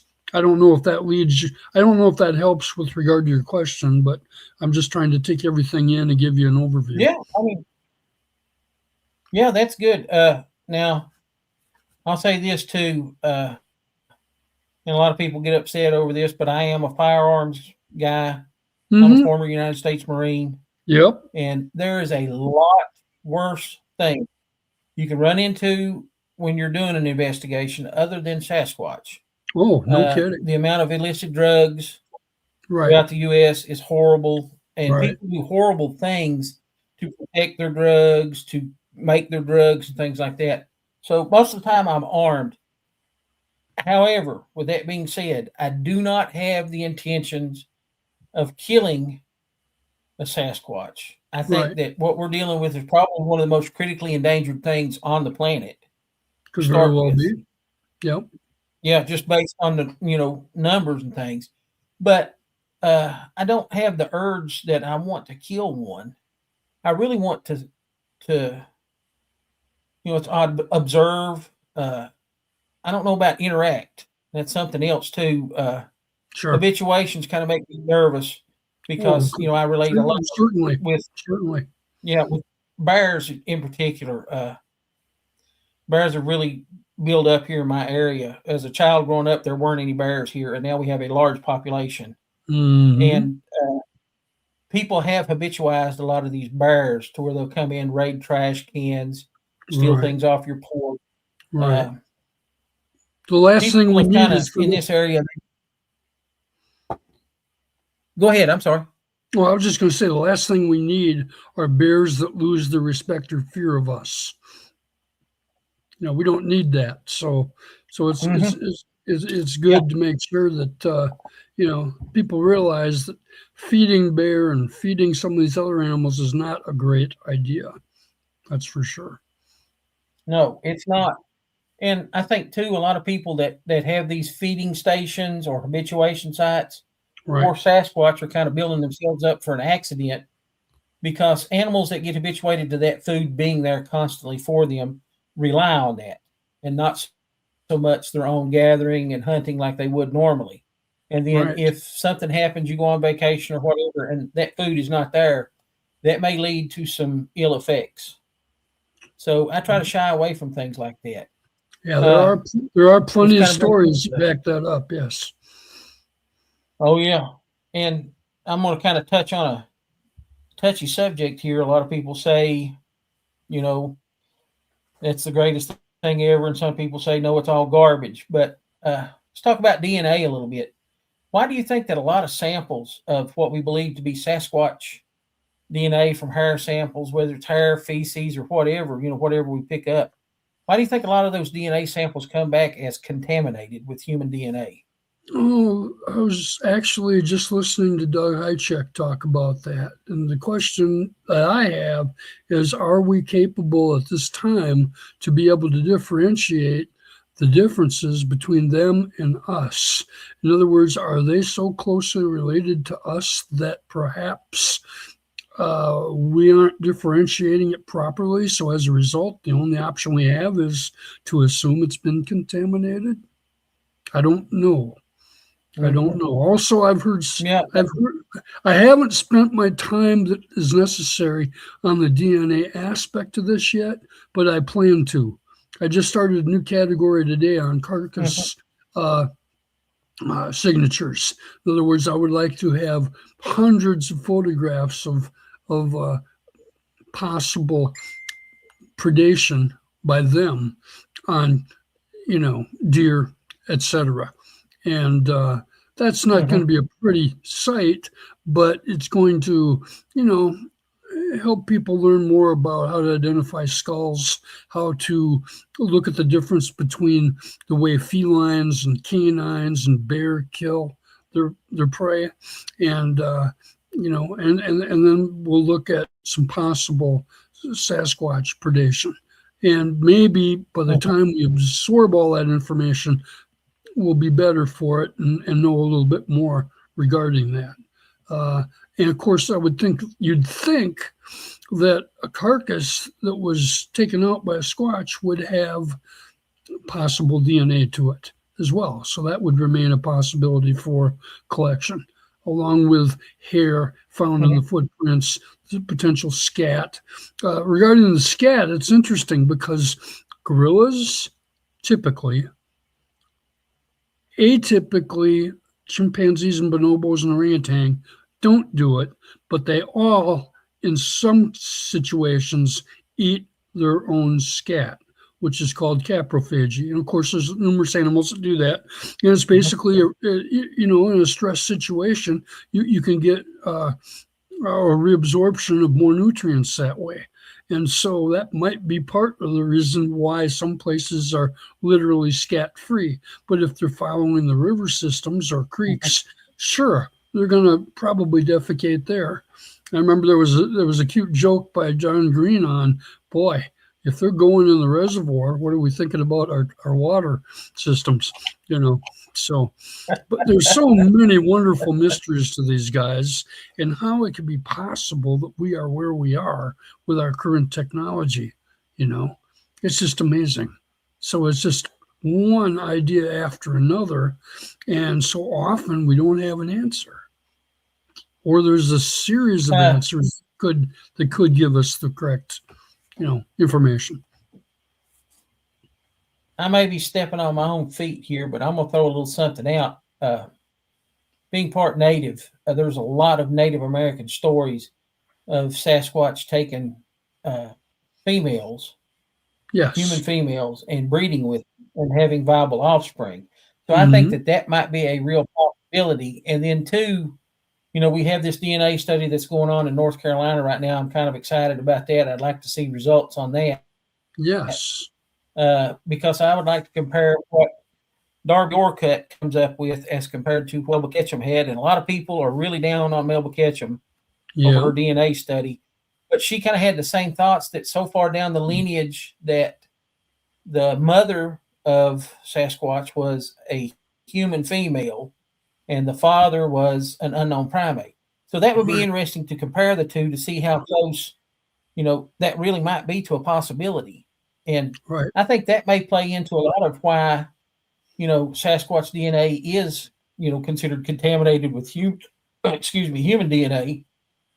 It could be that they are so close to us that maybe Sasquatch is some type of relic hominid, a pre-human, and they're close enough that it can come that way.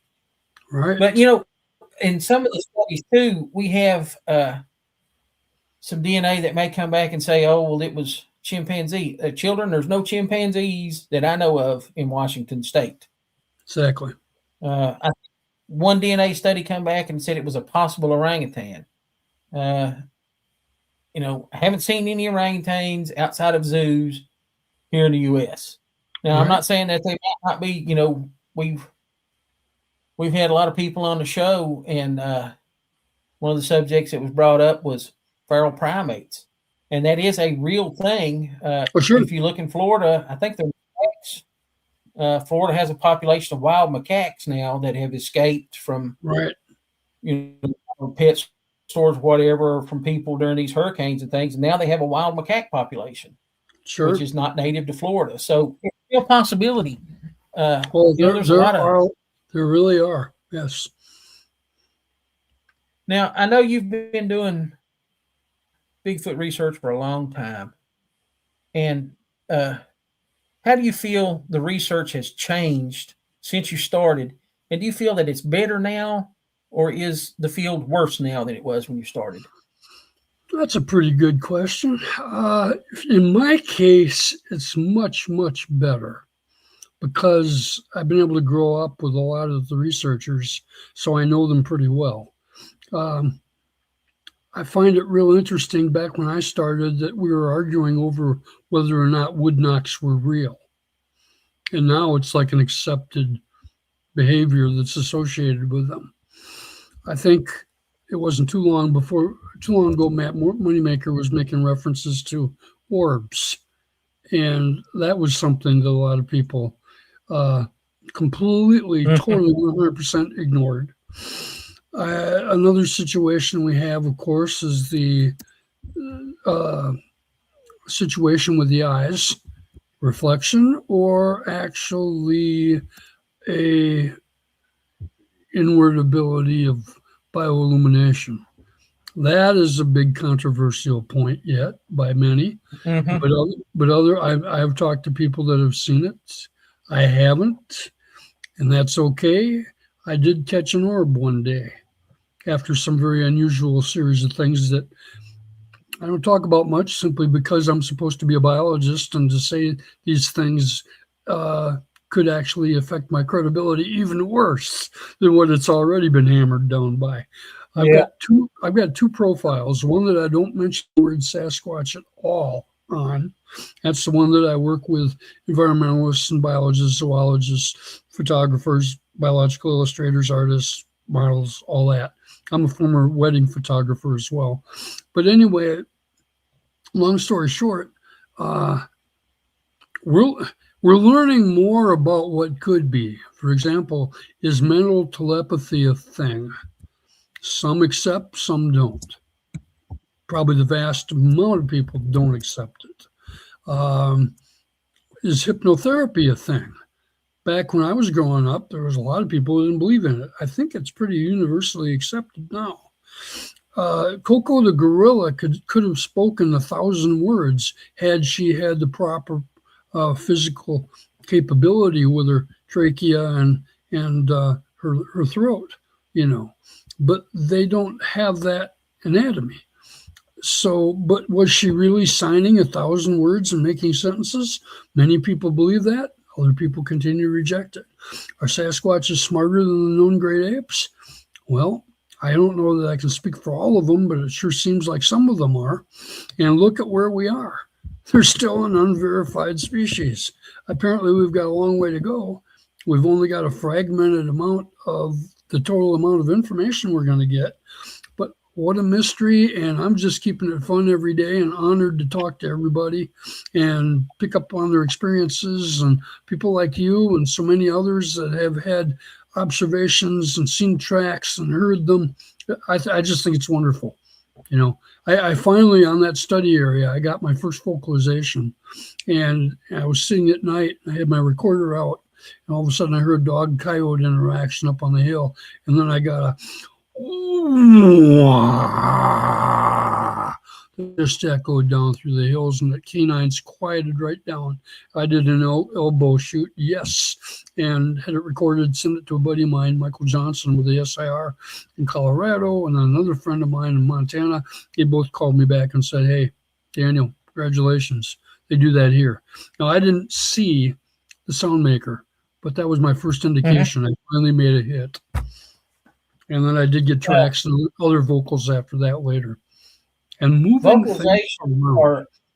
vocalizations are a really unique characteristic. There's a lot of different sounds that people place on Bigfoot and say, "Yeah, that's Bigfoot." And it's one thing. It's funny too that really there's three basic camps in Sasquatch research. You have the animal camp, which I believe it's an animal myself.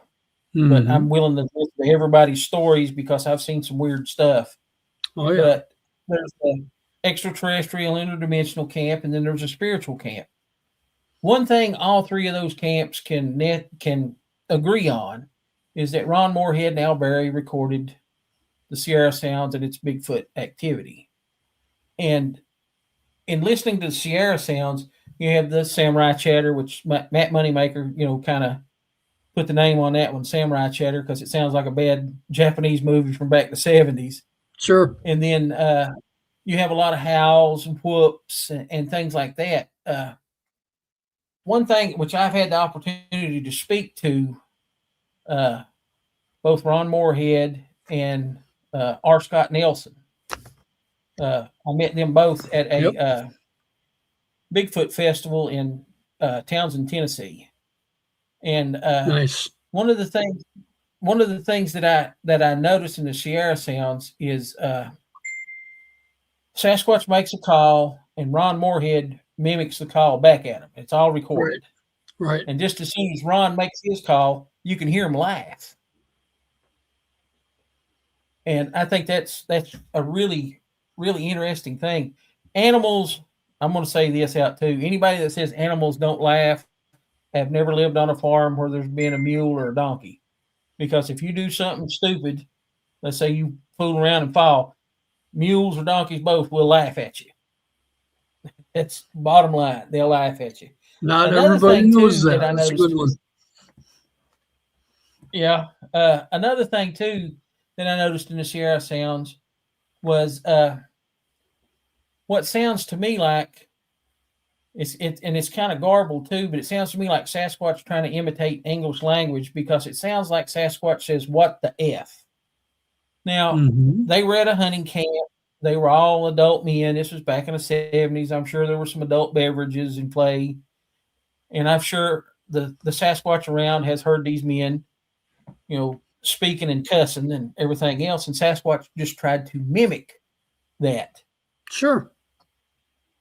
So it's really interesting. Vocalizations are a fascinating thing. And you mentioned the eye shine too. I spoke about that earlier before we could get you on. I'm really fascinated with the eye shine thing. I don't really think that Sasquatch is bioluminescent and projecting light from its eyes, because I don't know how that would work. I don't know how you would be able to see if your eyes were projecting light. Seems like that would be a hindrance to me. I have no explanation whatsoever. I'm just repeating what people claim. I wasn't there, so yeah, I get it. Yeah, and that is a really important thing too. I think that's really important when you take evidence. Take people what they say, write it down, even if you don't necessarily agree with it. Write it down, look into it, see if you can't come up with an explanation as to what's happening. Show your witnesses some respect. You know what I'm saying? I think that's a really important thing. You have to. We all have favorite different colors, and we're convinced that our color's the best. And if you got 10 people, you might have 10 different favorite colors. As Tom Steenberg had said, he had a beautiful report of a big male that was seen by, I think it was at least 2, if not 3 couples. And he was able to interview them by themselves, each wife, each girlfriend, each husband or boyfriend. And by the time he got done, he had all this information, some of which overlapped, but then there was extreme variation in the guesses of how long or how far away or how tall or exactly what happened. And so not everybody processes the information the same, that's for sure. But to definitely respectfully work with people, we want reputations where people feel comfortable working with us, because if they don't, we're going to have to work that much harder to find more people. And, it's just wonderful that they feel comfortable enough to talk to us. Well, you've done it now, Dan. You speak of the devil and he shall appear. You mentioned Thomas Steenberg, and he is in the chat. Hello, Thomas. Always good to have Thomas. Oh, fantastic. Yes. He is a wonderful, wonderful investigator. My favorite quote that he says is, "Follow the facts, stick to the facts." Exactly. I love that. Exactly. I love that.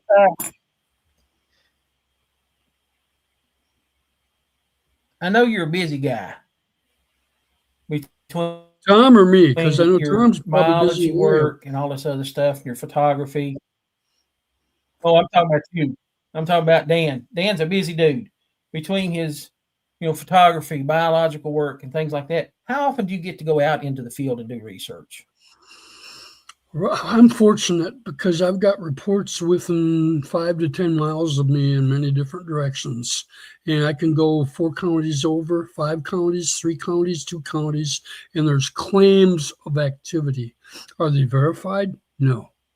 Is it entirely possible? Oh, yeah.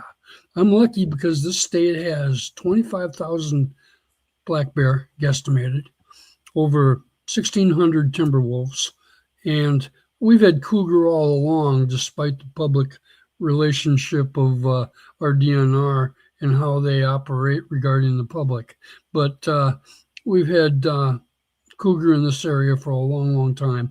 And where I grew up in the southwestern part of the state, not far from the Mississippi River, we've had cougar reports from the 60s on. And the whole population was estimated by somebody who worked off newspaper clippings rather than field work. So it's a ghost cat. And as far as me getting in the field, I can go out every week. I don't every week. Right now, I'm in between jobs, and I've never been in this situation before where I don't have a little bit more for gas, transportation, things of that nature. So I'm having to call my shots a little more careful. I'm scheduled to speak in Missouri in October. I'm doing a footprint casting for Barnaby Jones through CAPS in Fond du Lac, Wisconsin on May 9. And I'm doing podcasts whenever I can help people out. But I was just out today, and we've got a couple of places in the Mississippi River bottoms where we're anticipating checking things out, primarily to see if there's some vocals. And then there's been some questionable forest manipulation, but you know how that goes. And I was probably the last person to associate structures with Sasquatches, but I know in some cases there seems to be some of that. I've got a friend of mine, John Montoya, over in Minnesota. He's real interested in connecting. And I've got a number of Wisconsin people, Iowa people, Illinois people, and Minnesota people that are also interested in connecting. So I'm hoping this year I can get out, I would say 3 times a month with 2 to 3 days at a time minimum, if not every other day. Plus, I'm looking to put out recorders for audio.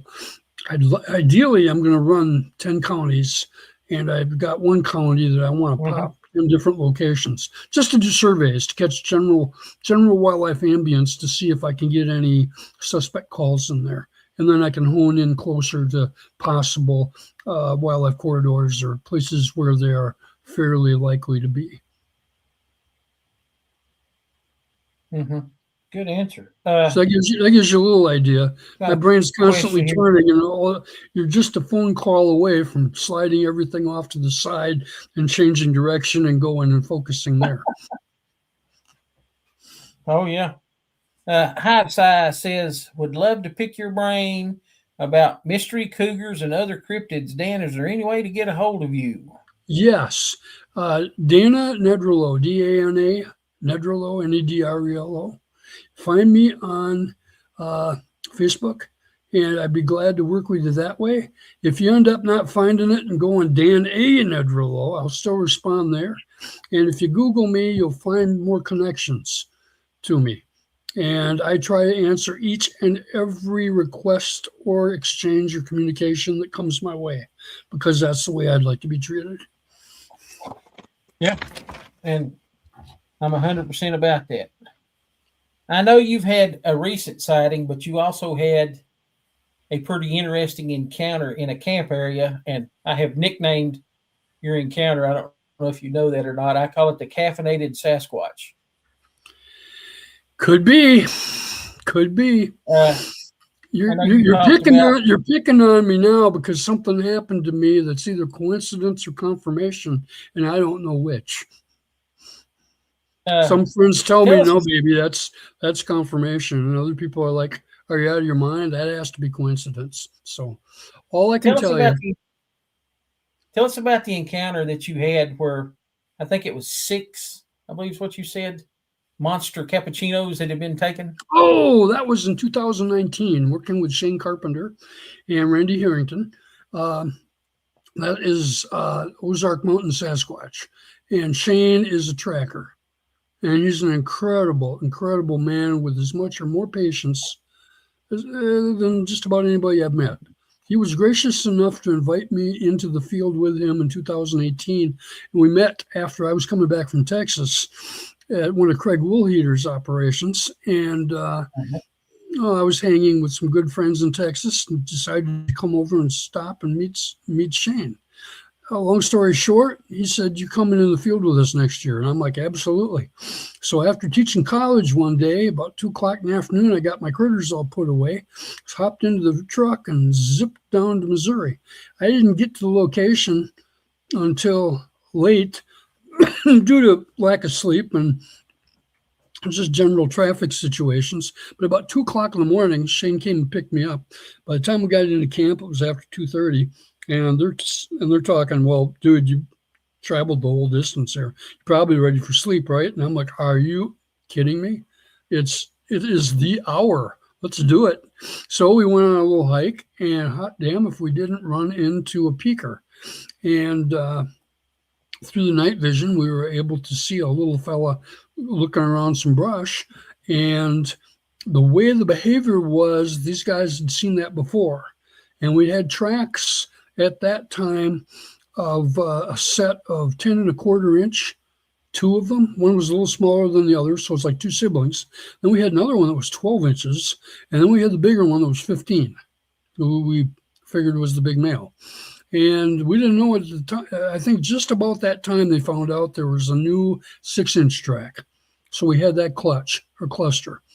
So anyway, this is the first time I had met these guys in the field, and it's 3:00 in the morning, and Shane says, "I'm going in. You guys are guiding me." So he walks in, and by golly, if he doesn't come into 7 to 8 feet from this little guy who's maybe 100 1/4 to 150 pounds, he's just sitting, looking, frozen. And Shane comes in, and you can hear this in other podcasts. Just look up Shane Carpenter with just about any of the podcasts that he's been on. I'm sure he'll reference talk details on it. Long story short, he finally came out. There was some tooth chattering. One rock was thrown. He came back to us. We're high-fiving because we made a hit. It was verified. Sibylla had done an illustration over the phone with an Oklahoma researcher, BFRO, and the report refers to the individual as Nubby, who was a 6-foot male who was reddish. Ours was black. And Shane picked out that illustration that she did as the closest he's seen to what the little guy looked like. When I say little, about 5'4", roughly 150 pounds or less. We don't know what their muscle mass is, so they may pack a lot more weight than we think in looking at them.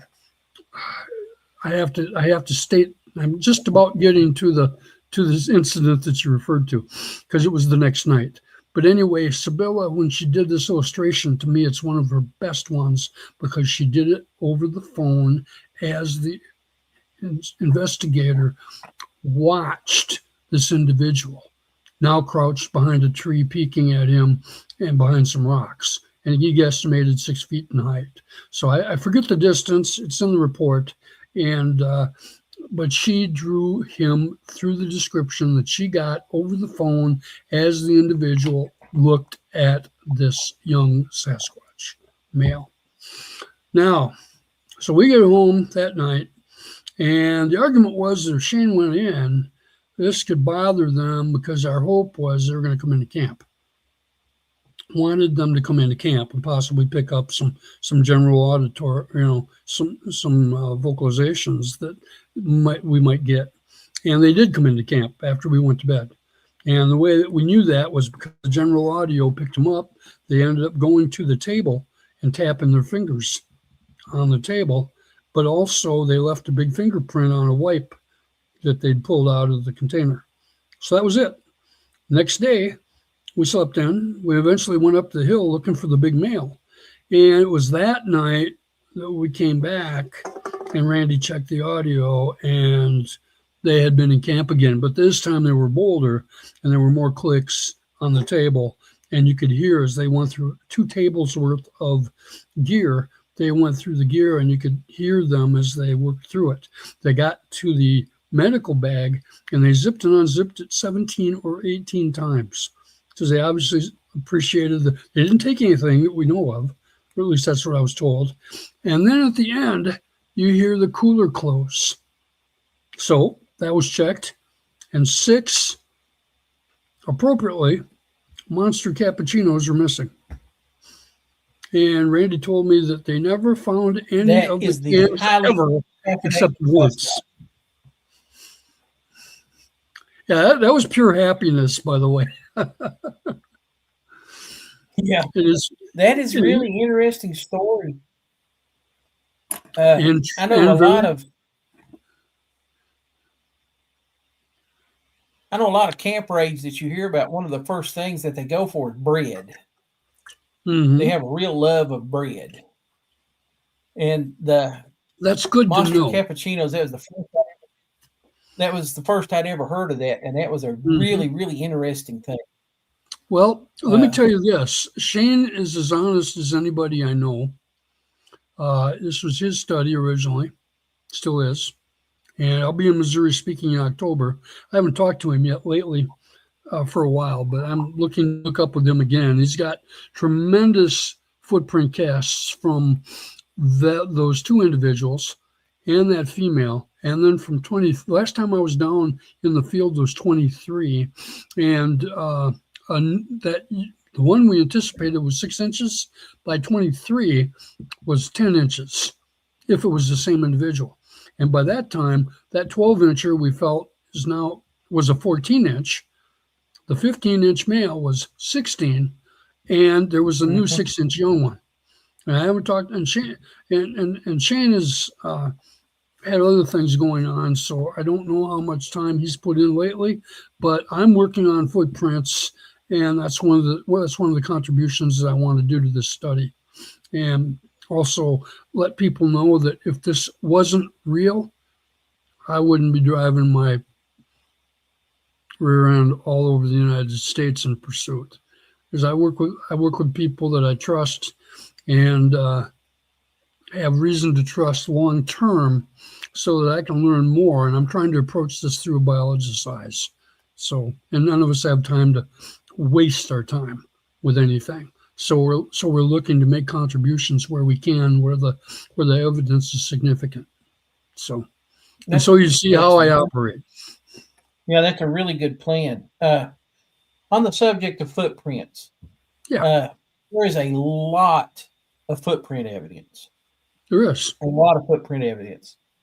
Do you think that there is enough footprint evidence? Now, I'm speaking to the biologist here. Yeah. Do you think that there's enough footprint evidence to kind of lead science into? Because we don't have a lot of mainstream scientists that will even touch this subject. Right. Do you think there's enough footprint evidence to lead science towards it? Or do you think that a lot of the footprint evidence that we have is just circumstantial? That's a wide answer. Speaking with professionals privately behind the scenes, there's a huge interest. But most situations, they're sitting off to the side watching to see how things develop. And to put your name in this, you're putting your integrity and your, you're being judged. And not everybody's going to come out of that smelling like a rose. We get emotional over this. We say things perhaps we shouldn't. And then we have assumptions that we're convinced of that are probably true, but they're certainly not verified by science. So as a result, it can turn around and explode right in your face. For example, you can have a sound that sounds beautifully like a coyote, and it turns out to be a Sasquatch. But you could have a sound that you're convinced it's a Sasquatch. It turns out to be a coyote or bird or a number of. So one of the things that I've recently created is a wildlife sound chart station, I think I called it. And I'm just in slight development, but I'm going to have every species of fox, every coyote call I can find, all the wolves, all the bear calls, sounds, whimpers, shrieks, whistles, the same thing from all the other species, ungulates. I've got bobcat calls that sound like black bear calls that sound like birds, and it's so easy to get confused. I cannot tell some of the bobcat calls from cougar, and I've been listening a long time. Mammals are probably my second love behind reptiles, but I'm a wildlife photographer, so anything that sucks air really is important to me. So I'm trying to put my effort into everything. I studied skulls and mammalogy when I was in college, birds, reptiles and amphibians, of course, vertebrate zoology, so that's my strength. But there are so many other aspects to all these things, and audio is one of my extreme interests, but it takes money to do it properly. And unfortunately, I'm not in position, but I've been granted some beautiful equipment that is going to be very helpful with long-term mics. Shout out to Charles Kimbrough and BFRO and so many other specialists. So we will have a continued relay of calls coming in from all over the country. I'm sure Asia, Europe, Australia. So it's going to be fun as this continues. Getting back to your original question, I think we've got a tremendous amount of evidence, but I don't know that it's all put together. And that might be where I can be helpful, because my network's insanely good and has the potential to be far, far, far more than that. But it takes time and effort to get to know people, to gain their trust, and to remind them that, it's okay. We're not going to misuse your equipment or your evidence or your name. And where we can give credit, we certainly will. And if you'd really rather be nameless, no problem. You know how it goes. So, but my interest now is, okay, you've been in this 25 years. Let's use that experience to some good and see if we can't be helpful to other people who might just need a couple things to take some serious advancements and help us all. So that's where I'm at. And with that being said, KimbroughAudio.com. If you need microphones, Charles Kimbrough is your man. Right on. Good man. Good buddy. He's good at it. We talked about this just a little bit earlier. What are your thoughts on the height and weight of Sasquatch based on your own research? What do you think would be like the top end? Interesting. Top end? I think we need to be talking to Fred Rail about that. I think, first of all, you'd mentioned 19 inches, and I thought that was extremely interesting because in conversations I had with Jeff Meldrum before he passed, and years before that, I would say, what's the longest track you have you consider verified? And both times he answered 19 inches.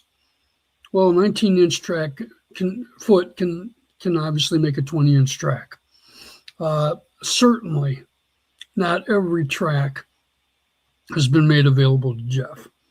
And there's so many people that look at tracks and go, wow, I wish I could cast that. And then it's done. And no phone calls are made. Nobody put cardboard over it or something to preserve it. In my younger years, I would have driven 1,000 miles in 24 hours to get my ass to the location so that I could see it. But it didn't happen very often because people were so quiet. And it was private information that was not available to guys like me. And even when you're working with people where there's a relatively significant number of prints coming in, these are usually so far out of state in the Pac Northwest or maybe Oklahoma or Texas that it just wasn't easy for me to get there. So as a result, in Wisconsin, I had very few tracks to work with. My first track was out of Georgia, and it was really, really slight. And I was so happy, I was forgetful, and I should have went to the store. It just got plaster Paris, and I know that's not the. We'd prefer obviously dermal stone of some sort, like like dental stone or hydrocal or some uracal, some of those. But if you don't have anything, plaster cast is better than nothing. You can lay 1/4 inch mesh in it to strengthen it further. And as B. Mills likes to say, hey, those early casts are still around, and they were made out of plaster of Paris too. So it does have significant value, especially if you've got nothing. And as Adam Davies likes to say, cast it. Very likely you'll pick up some more detail that you can't see off the print itself. And as Cliff Barackman likes to say, when you photograph it from different angles, some with natural light, some with flash. And being a professional photographer, I would say, don't just shoot once or twice. Shoot like crazy, because you can always eliminate the pictures. But if you shoot 5 or 6 or 8 or 9 times, some of the pictures are going to be better than the others, and you can pick out the best ones. So those are just a few tips. Mm-hmm. The best tracks that I found in Wisconsin weren't even tracks. They were imprints. And what was interesting, I know your question was how big. I'm going to give you a paragraph on that. 19 would perhaps go 10 feet. And so many people are presuming 12 feet for sure. There's a few single reports of 13, 14, 15 feet. We've got an 8'7" record human being. I don't know what the Outlander record Sasquatch would be, but if it was 15 feet, I wouldn't be that surprised. Some people won't accept heights of over 8 feet because of known logistics. I don't know that we have known logistics for the body types of these creatures because of the incredible speed that they continually are reported to go. In other words, I was driving 45 miles an hour and he kept right up with me and he was looking in my window. Or faster than that, maybe downhill, maybe not. But the point is, if they've got grizzly speed, how is that possible? Our fastest wide receivers are running maybe 28 miles an hour in a 4.21 40-yard dash. Packers just got a linebacker out of, I think it's Indianapolis, and he ran a 21 mile an hour pass play interception, I think. So he's got some wheels. That was a 4.62 40. So to have the power that they would have to reach incredible speeds and jump incredible heights, we're probably looking at, an example, a good friend of mine, Sean, is a retired police officer in Michigan in '93. He saw a big male, 8'4", because he saw where the head was and where its hand was. He measured it. He said this had to be 800 and some pounds. And that was at 8.5 feet tall. Well, if they're 10 feet tall, they're going to be bigger than that. That means you could have 1,000 pounds. I mean, so often I say, well, he was 7 feet tall and he had to be 300 pounds. That would be lanky, tiny, skinny. That's wide receiver, because I'm 5'6", 7", and for most of my adult life, I've been 250 pounds. Not because I wanted to be. Yeah, I have to struggle to get down to 2.25, but I am now pushing 70, so I got to go 200. If I can get down to 198 and stand sideways, and nobody sees me, I will have reached my goal. So if we carry big weights in our short little bodies, just imagine how heavy some of these guys can be. That's about the best I can. Do they have muscle systems similar to known great apes? Some of them might, because I don't believe they're all the same. I think some of them are different body types, just like we are. I think some of them have probably different muscular systems. Some that look like great apes, some that look like humans, some that look in between, troglodytes, cavemen, whatever you like. What an incredible, wonderful mystery. So time will tell. And, with you talking about professional football players and stuff, 21 to 28 miles an hour, that's fast. I'm just going to tell you, that's fast. Yeah, it's incredible. I'm not sure if all the listeners are might know who I'm talking about. Eddie Hall. He's the beast. He's one of the world's strongest men. He's won the world's strongest man competition a few times. Mm-hmm. And Eddie Hall is a big dude. I mean, he is a big dude. And I watched him run the 40 in, I think, 5.2. And for somebody his size, that is moving. Oh yeah. That is Oh moving. yeah. So yeah, I think and I say this on the show a lot too. We don't have one tied up somewhere. I always say I don't have one tied up down at the barn that I go down and check on every day to see what it's doing. So I don't Uh-huh. know. I think the possibilities are kind of endless. And Hmm. then two, if you have, like you said, a 19-inch track, and I'll just use myself as an example. Okay, I'm 5'8". I've shrunk a little bit. I used to be about 5'9", but I have Okay. shrunk a little bit because of some back trouble and neck trouble that I have. So I'm Sure. about 5'8" right now, and I'm about 300 pounds.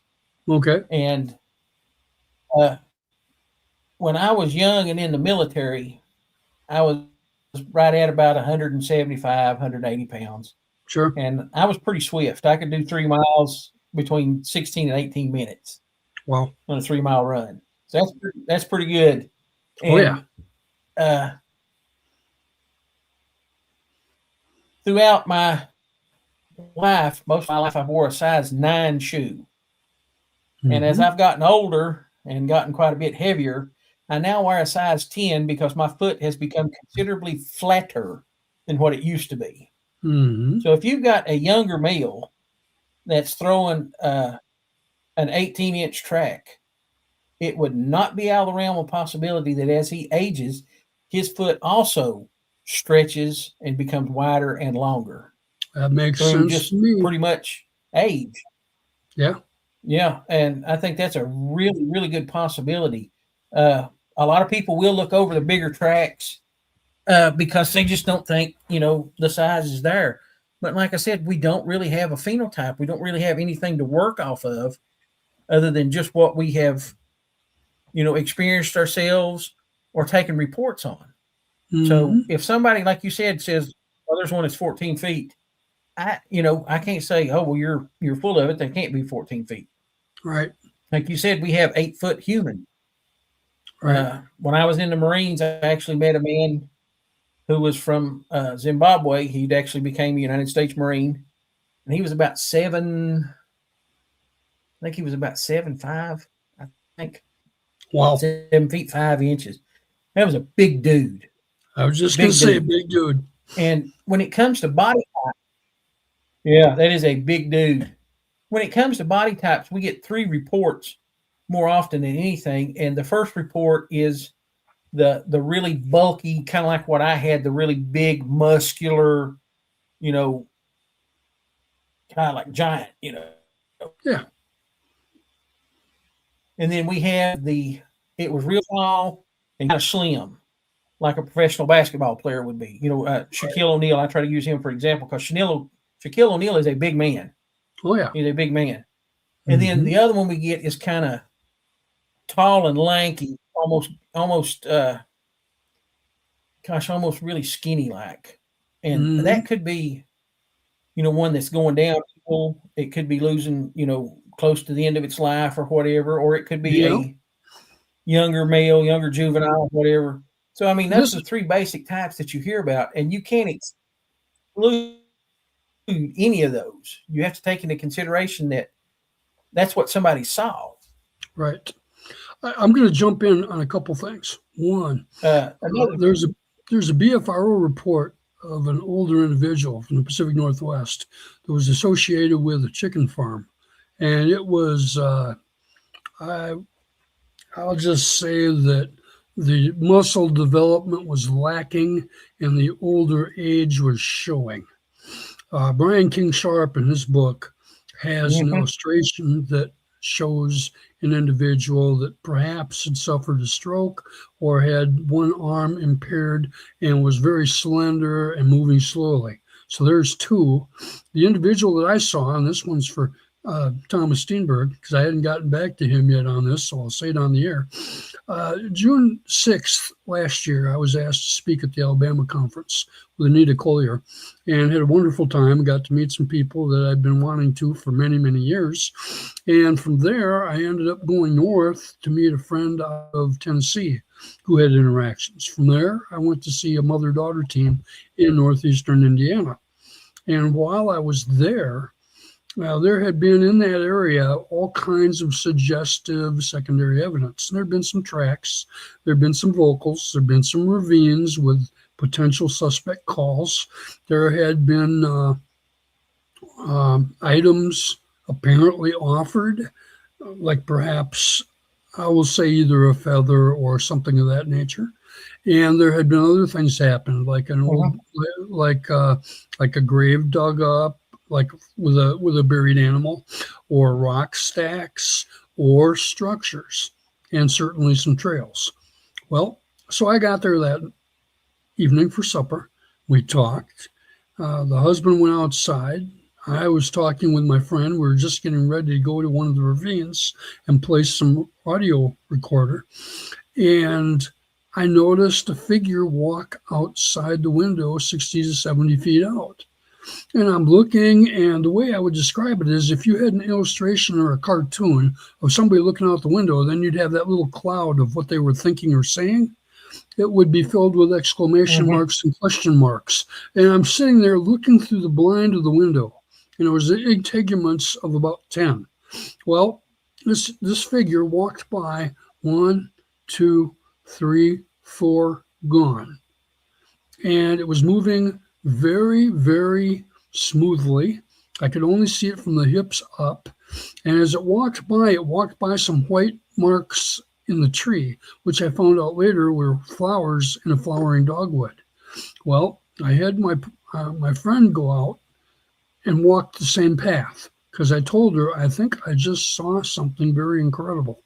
And she knew exactly what I was talking about. She went outside and walked. I couldn't see her. The window was 3 by 4 feet and about 3 feet off the ground. She comes back. She takes my seat. I go out and walk the path. When I come back, I find out that she can only see the top of my cap. I'm 5'7". Now, when I walked by these flowers, I could put my arm up over the top and reach 7 feet, and they were just a little bit higher than my fingertips. That means that they were 7 feet off the ground minimum. When he walked by, they were in integument 2 of the blinds. The figure was at 4. And so as it walked by, it was a minimum of a head higher than the flowers. That puts it at least 8 feet tall, I found out later. And it was lanky like a basketball player and did not have a perfectly round head. And I don't know that it stood perfectly straight, but it was so surreal that it struck me as almost strange. But there was a comfort in seeing it. And it was like, for me, it was like, I don't have many options. That's got to be the husband. But when he came in a minute and 30 some seconds later, he was wearing a green shirt. And the time was 7:37 p.m. And it was June 9, 2025, Northeast Indiana, along a river system.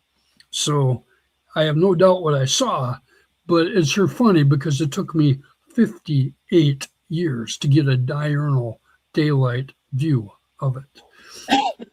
And sitting in an easy chair looking out a window is almost embarrassing when you compare it with all the river bluffs I've climbed and swamps I've dealt with and rainforests and mountains and all that stuff.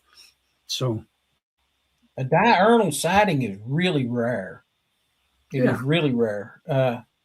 I've come to find through my own research, there's like where we research at here in Virginia, there's almost like a golden hour between about 2 and 4 to about 5 o'clock in the morning. That's when you're going to have most of your activity. That's my thinking as well from my experiences. Yeah. And, it's 2 o'clock to me is like the beginning of the golden hour. Yeah. Yeah. Yeah. And 2, in your description, the gait that I observed in my own personal sighting was like ultra smooth. Yes. The way it walked, ultra smooth. And I mentioned this earlier before you got to come on, but I was a United States Marine, and I got in trouble a lot as I was a Marine because I'm just an old country bumpkin, I guess. And when I walk, I kind of diddy bop. I move a lot when I walk.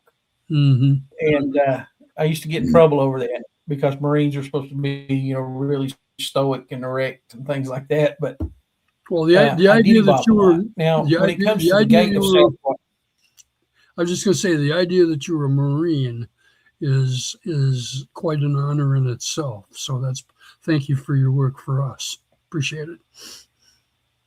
oh, I appreciate it. I appreciate it. I was proud to do it.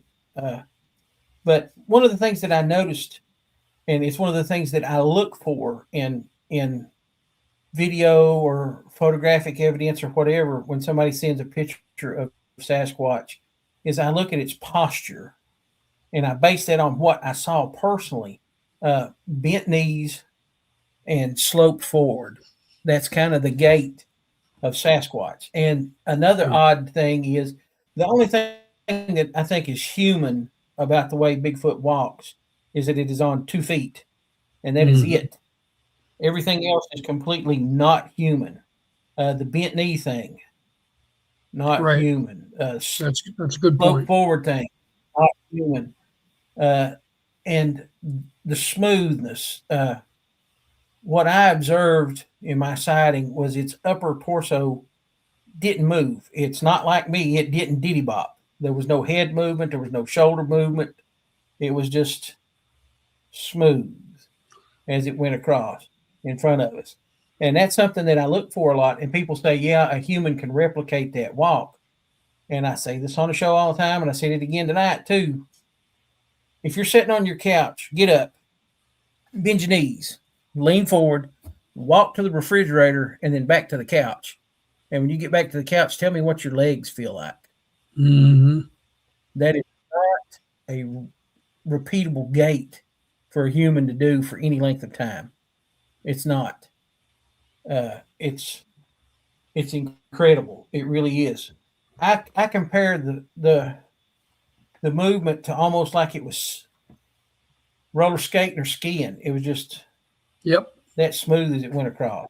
That's a good It was comparison. really, yeah, it's really incredible to watch. Uh, what are your thoughts on like subspecies? You hear a lot of people say, "Oh, well, there's a type 1 Bigfoot and there's a type 2 Bigfoot," or you get into different stories like you have the patty type, and then you have a more human type, and then you have one up in Canada. I think they call it the Gugwe. Right. That's almost got a face like a baboon, and I think the natives up there call it a face eater. Right. Right. What are your thoughts on different My, types? my, my thoughts are we have fractional information because we're dealing with something that's incredibly mobile. They could be in one state 1 month and in another state another month. We don't know their social systems. We do know that in some cases they congregate. They obviously mix and match. There's probably places where they're inbred like crazy and other places where they're not. We don't know enough we don't have any blood work to make comparisons. We don't have a body. We don't have the general biology, the basics. So to call them a species, a subspecies or geographical race, a completely different family member. In other words, so many people will say, well, they have to be Homo in our genus. My theory is, what if they're in another genus that is so similar but yet so different? Why does it have to be our genus? Maybe it is, maybe it isn't. We don't have the determinations to make that call. Everything is an opinion, and everybody's got a pile of those. As far as profiles, if you look at orangutans, you'll see some that are flatter faced than others. Some are really prognaathic. Same way with chimpanzee. Same way with human beings, same way with these. And I've got numerous baboon type looking reports where there wasn't an aggression toward I'm going to kill you and eat you. So if these things killed us regularly, my network would be shattered to smithereens. It's not. Almost no one is getting hurt, regardless of how crazy our methods and techniques and operations are. some with guns, some not. I don't have very many answers, but I do know that we need to be patient, and we do need to be able to understand that also we've got the problem of dogs. Canis familiaris can look like a German Shepherd, can look like a timber wolf, can look like a dachshund, can look like a little Shih Tzu, and then it can look like all the hounds and the labs and the retrievers, and then all these incredible guard dogs that have wonderful names that I can't pronounce, that look just wonderful until they bite you and kill you. It's a great mystery, and we've got a lot of work to do. And the hope is that we do this respectful and don't throw the target species complex under the bus, but we also now know how.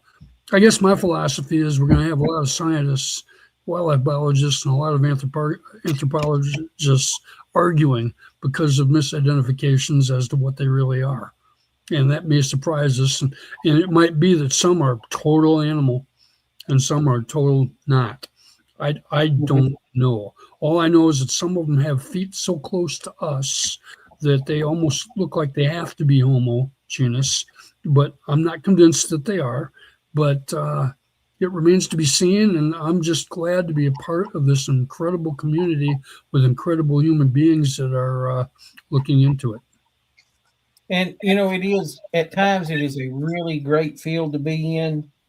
And then there's times that I get so aggravated with this field that it blows me away. Oh, yeah. It really does.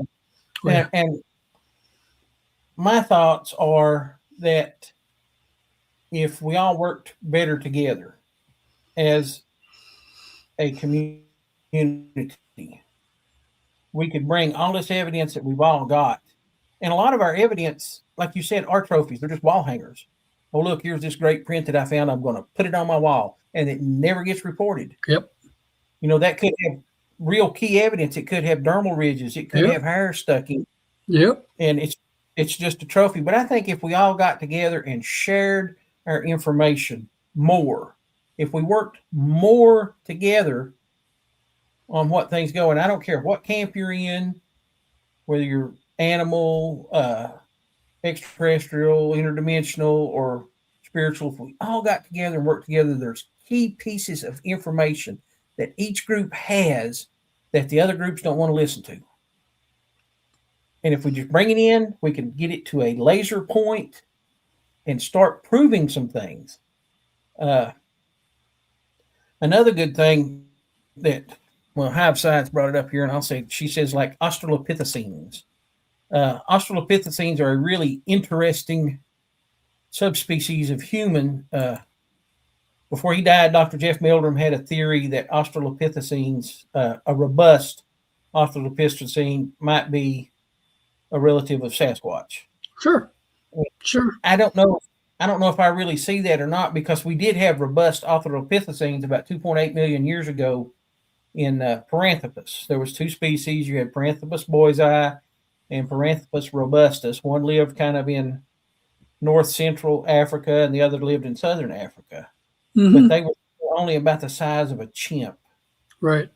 So I don't see the great height leap from the size of a chimp to, 7-8 feet tall. Right. It would have to be, I think the parent species would have to be something bigger myself. Right. And, I get stuck on the point that Sasquatch is either a pre-human, some type of hominin, mm-hmm. or that it might be a hominid, some type of ape. Mm-hmm. When it comes to hominin species, I think if we look at some of the later pre-humans, something like Heidelbergensis would probably be the closest guess. They had the greatest height. I think they averaged about 6 feet. Yeah. They were quite a bit larger and leaner than Neanderthals, which were a short, stout body shape based on their cold weather adaptations. Whereas Homo heidelbergensis was taller, was leaner, it was really muscular. That might be something. Yes. to look at. And And but that, something to bring up there is that's what the current interpretation of the fossil record tells us now. What discoveries remain? What are we missing? How complete or incomplete is that fossil record? And mhm, how many individuals are we missing that will show us that maybe some of the Neanderthal weren't all that small, and maybe, you know what I'm saying? Maybe there's mhm, other varieties that we're going to find that were bigger that show us a better indication of what really happened. And then you get into, okay, these aren't quite human, but they're close. Okay, these appear to be incredible humans. And how about hybridization? And then how about throwbacks? And how about mhm. inbreeding with throwbacks? There's just so many incredible, wonderful possibilities. And I know there's been studies and some theories about the behavior that they have, repetitive behavior. If it ain't broke, don't fix it, regarding the way they operate, regarding their trails and travels. Um, Autism seems to be a higher level of sensitivity for perhaps hearing or smelling or things of that nature. And there's continued reports of them using their olfaction capabilities. They're smelling the ground, they're smelling the air. I think their sensitivity levels are so much better than most of us probably give them credit for. And that certainly helps allow them to be as elusive as they are and make this a bigger challenge than what many would presume it really is. Until you go out and do it and get circled and they're there and they're not. And then you read the military operations where, well, we were out there, but this individual was performing in such incredible high-level maneuvers that we could actually learn from the way that it operated. And so a silly, stupid creature is not going to be capable of doing those things. So I think a good majority of them are misunderstood and underestimated regularly.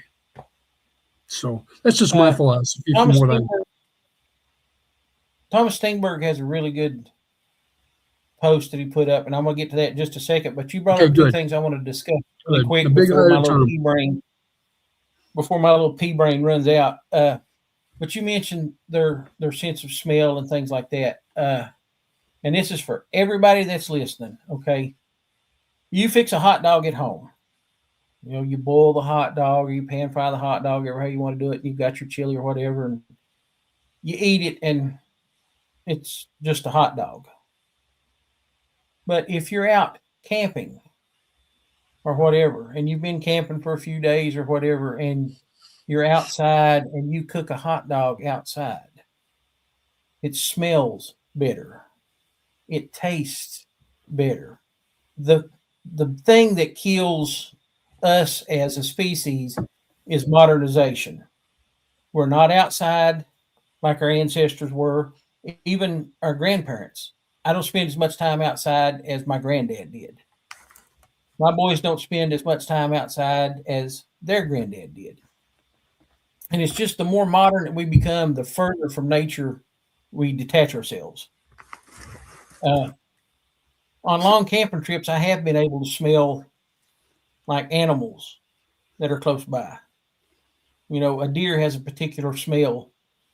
And, when you're hunting and you've been hunting for a while, you can get that smell, you catch that smell. And I think it's just the more you're outside, the more you're accustomed to it. And I think that really makes a big change. But getting on to Thomas's quote here, Thomas says he still thinks that between now and 2030 will be key due to the wildlife underpass cameras in Washington State. Washington State has built underpasses under the roads to allow wildlife to migrate under the roads, and they have cameras set up in there. Yep. And I kind of agree with Thomas. If Sasquatch is around, they will use that underpass, Oh yeah. because crossing the road for any type of wildlife is a very dangerous endeavor. Oh yeah. So Yeah, I I think hope that's he's going to right. be a key. I hope he's right. Yeah, I really do too. I hope we get access to what they find. And another thing that you brought up was that we could learn a lot from the way these things move and act in the woods. And that kind of triggers some fear on my part, and I'll explain that a little bit. My fear is that is why we have such a hard time with our evidence and things like that. Is I think a lot of the really good evidence is suppressed because I think there might be, and again, this may just, I may need to put my tinfoil hat on or whatever, but I think they may be, factions of the government that are trying to study this thing without our knowledge of it, so they can develop, better tactics or whatever based on how this thing operates. So, it's out there, but I think it's a real possibility. What are your thoughts on the government and Bigfoot evidence? Oh, isn't that an interesting door to open? First of Oh all, boy. we want our families to utilize our national parks and camps and state parks and all that good stuff. We want our forestry companies and timber to be able to operate like they do. If they have problems with makeshift species that, for example, could potentially shut down operations like the spotted owl, just imagine what kind of tremendous outbreak there'd be if cavemen were discovered and not given the rights that they should, the human rights that they should have. The social outpouring of emotion without thought on that, I would think, would be a difficult, tremendous wave of almost anger to have to deal with. So the less publicized they are, they meaning the target species complex, which I would refer to as Omaha, Sasquatch, Yeti, Bigfoot, which I don't care for that particular word myself, but all the native names and all the, respectfully, this country hasn't done a great job in treating people maybe the way it should, from our veterans to our Native Americans to the original people that were here. And it only makes sense that this would be probably preferred to be swept under the rug as well.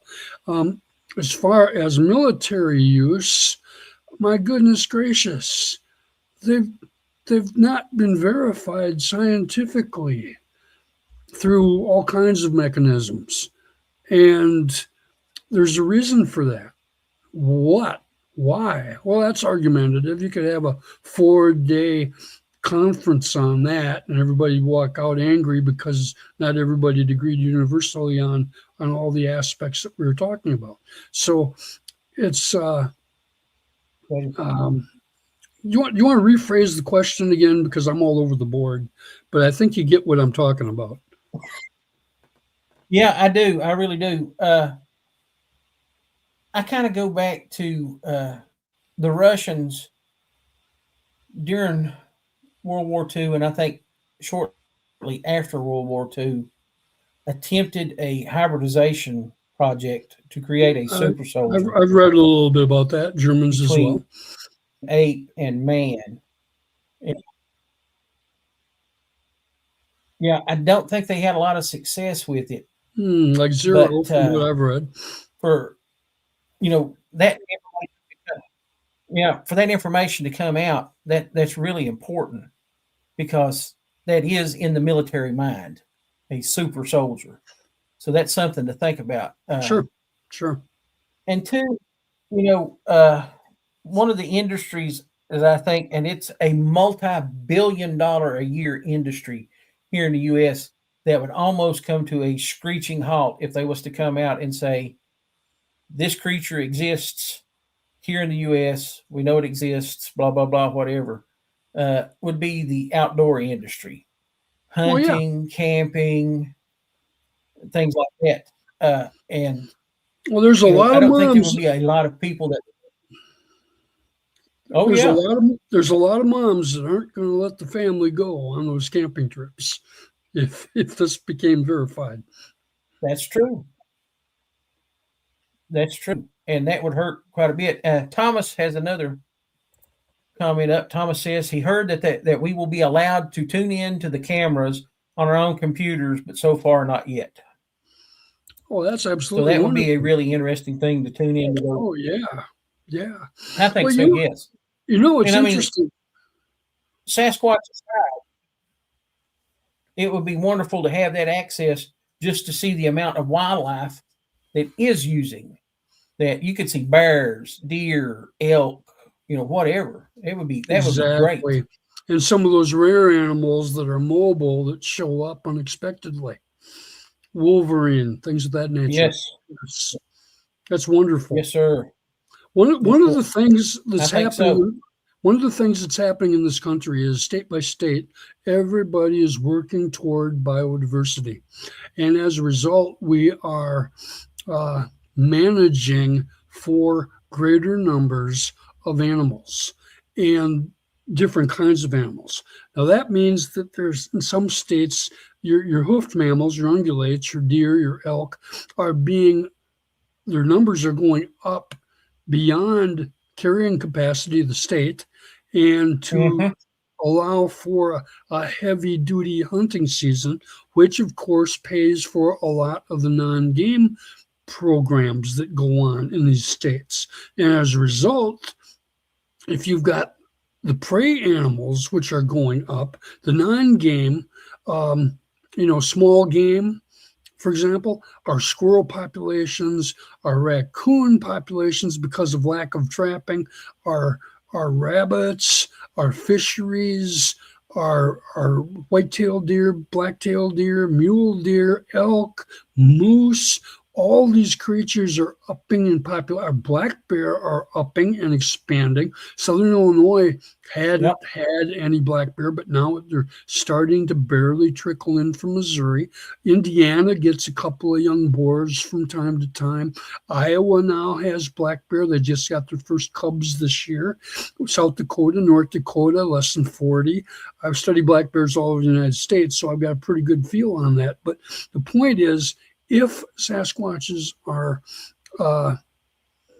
vulnerable to the game laws, or should I say the environmental laws of cover, water, forest, river systems, prey animals, good forage, because obviously the forage season is spring, summer, fall, so you've got berries and tubers and all that good stuff. And so salad is very plentiful and available. I mean, you would think we would continue to get more reports of offspring, and I believe we are. And I think that as their numbers increase, the range increases. So I think we're getting them in places that perhaps they might have been historically when no one paid attention or couldn't.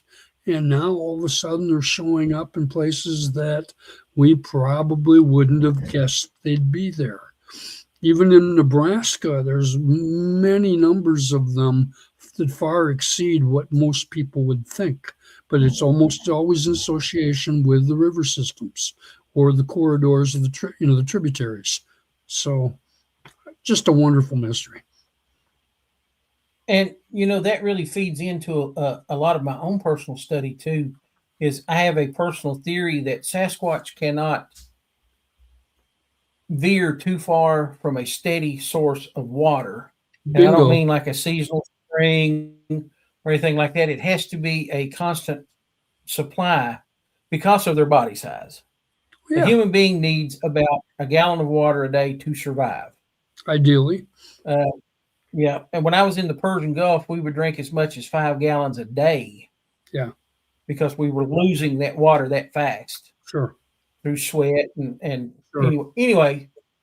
So you take something that's maybe 2 or 3 times our size, they would need anywhere between 3 and 5 gallons of water normally just to survive. Right. Right. So that's not easy to come by No. in the wild unless you stay, and I'm gonna go back to Boggy Creek because I love Boggy Creek. It Yeah, always follows we the all creek. do. We all Yeah, do. it always follows the creeks, and I think that that's why. I think that it really requires that water. And another thing too is I actually I've been asking this question to a lot of guests. Do you think that the population of Sasquatch has increased, decreased, or stayed the same? And I kind of believe that it has increased some based on what you just described with the increase in the ungulates. In this county, when I grew up, I'm 56, so I was born in 1969. Yeah. I joined the Marine Corps in 1988, and I left in 1988. So from 1969 until 1988, when I left, I saw one deer in this county my whole life, Yep. and it was a fawn. Now, 2026, to drive up my driveway, I have to stop, and anywhere between 6 and 10 deer run across my driveway every evening. Yep. Black bears. There were no black bears in this county when I grew up. Right. We have a very large black bear population right now. Yep. So I kind of think too, with the increase in wildlife, and another point too is feral hogs. You go to places like Florida, Texas, Georgia, they have a huge feral hog population. Right. And that is a really, really good food source Mm-hmm. for any kind of predator that's big enough to take one. Yep. So if you look at all the increases in these animals that we have, Virginia now has elk in it. Nice. My county and the county next to us, we have an elk population now, and there's a lottery to where you can actually hunt. A huge elk was taken last year. Ward Burton, I think his Wildlife Foundation was the one that sponsored the hunt, and it was a monster 7x7 elk bull Wow. that was taken. It was, that's one of the biggest elk I've ever seen on TV, real life, or anything. It was just absolutely massive. So I think with the increase in all these things, go ahead. Oh, I was just going to say, I won't cut you short here, but Wisconsin has adopted a similar program starting about 30 years ago, and so now they're at the same pace that Virginia is. And I was just going to say, originally Wisconsin had the deer in the north in the woods, and we had elk all over the rest of the state, but people were hungry, and they killed them and ate them. And we exterminated them completely. And then the deer took their place. And then slowly, coyotes took the wolves' place. And so now we have coyotes in every county of the state. But we also we're up to 1,600 approximately timber wolves, which are taking out the coyote. So it's just interesting to see how wildlife systems operate. Yeah, and with that being said, too, here in Virginia, we have a really interesting, and I know it's a Sasquatch show, but it kind of leads into what we're all talking about, hybridization. Mm-hmm. But we actually have coyotes here in this county that are going anywhere between 50 and 70, 75 pounds. Right, wolf and dog blood. Yeah, they're a three-way cross. It's coyote, domestic dog, and eastern gray wolf. They started in Canada and have now migrated down the East Coast as far as into Georgia. Yep. So, and my wife's cousin actually has game cam pictures of 2 of them, a male and a female. And when you look at the male, you would think, one picture, the head-on picture, you say, that is a wolf. Right. But when you look at the side profile, the legs aren't right. It's not a wolf. It's pretty incredible. And what that does is illustrate how important blood tests are to actually identify canines for what they really are. Because these coyote populations consist, depending upon what state, of so much dog blood or wolf blood, So there's a lot of high variety. And then you were talking about population shifts or changes. I'm going to compare it to an NFL team. It's never the same. It's always changing.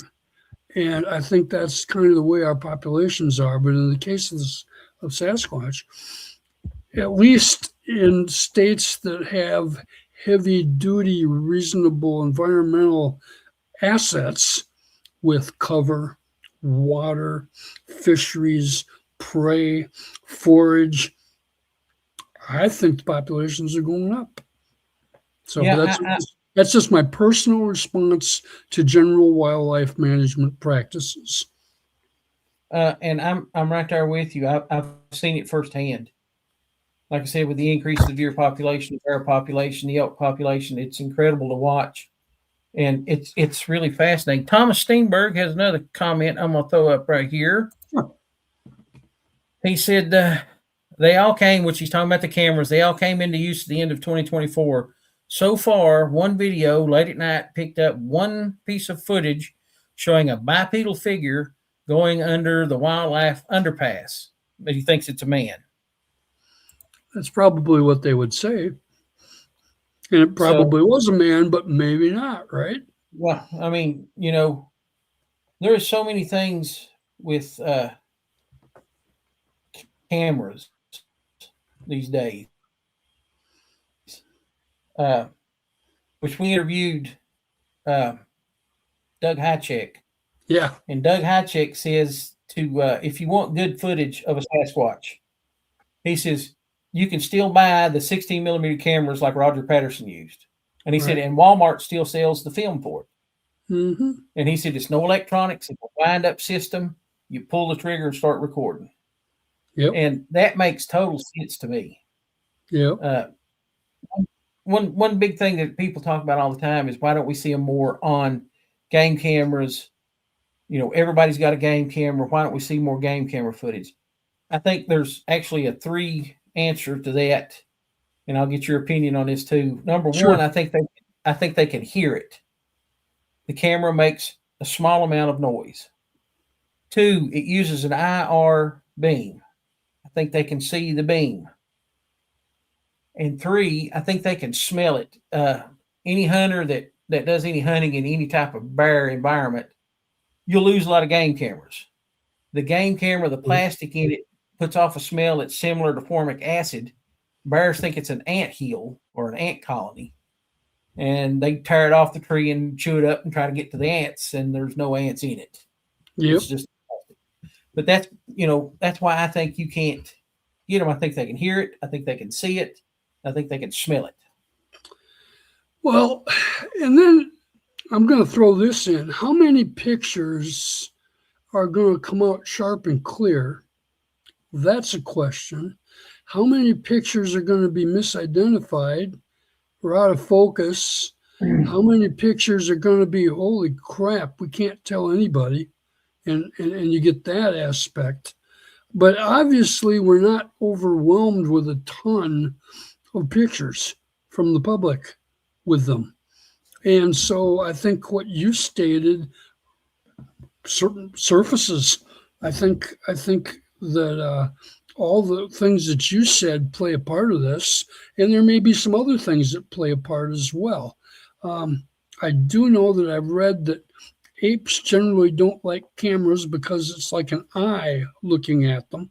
Marie DeMont, who's a good friend of mine down in Florida, she puts out little stuffed animals for her potential squatch that she runs into on certain properties. And in one case, they always take the eyes off the item. There are particular shiny eyes that apparently they don't like. And it takes a hand to pull those off. And it's a consistent behavior when she puts these types of little stuffed animals out. So that's a consideration. And then I work with everybody because even though I may or may not agree with the take that people have, if they've got footprints or other secondary evidence, then they're obviously having some luck. I would like to experience some of that myself. So I'm trying to pick up different little cues and ideas that people utilize for successes. And one of them, this will sound silly, perhaps, but one of them is to simply talk to the forest. But there's a relative calmness there. If I'm interesting and not a threat, maybe they'll promote more of a gentleness or a closeness. And of course, there's fear with that. But just think of all the private properties with presence and activity that's been going on generation on generation. And if most of these people are not being hurt, and the philosophy from grandma was, yeah, they live in the hills and we don't bug them. And sometimes they come down and look at us. And sometimes they take stuff they shouldn't. And sometimes we've used a gun to scare them off, but most of these people don't have threatening problems. But like you say, when you start encouraging them to do things they shouldn't, like come too close, get tempted to come in and take that pie off the table and the window's open, maybe baby's got too close to the window and there's somebody big on the other side of the window gets cracked because they push up against it. I talked to one Native American man who was quite large in stature, and one night he said that my sister was little, like less than 10 years old.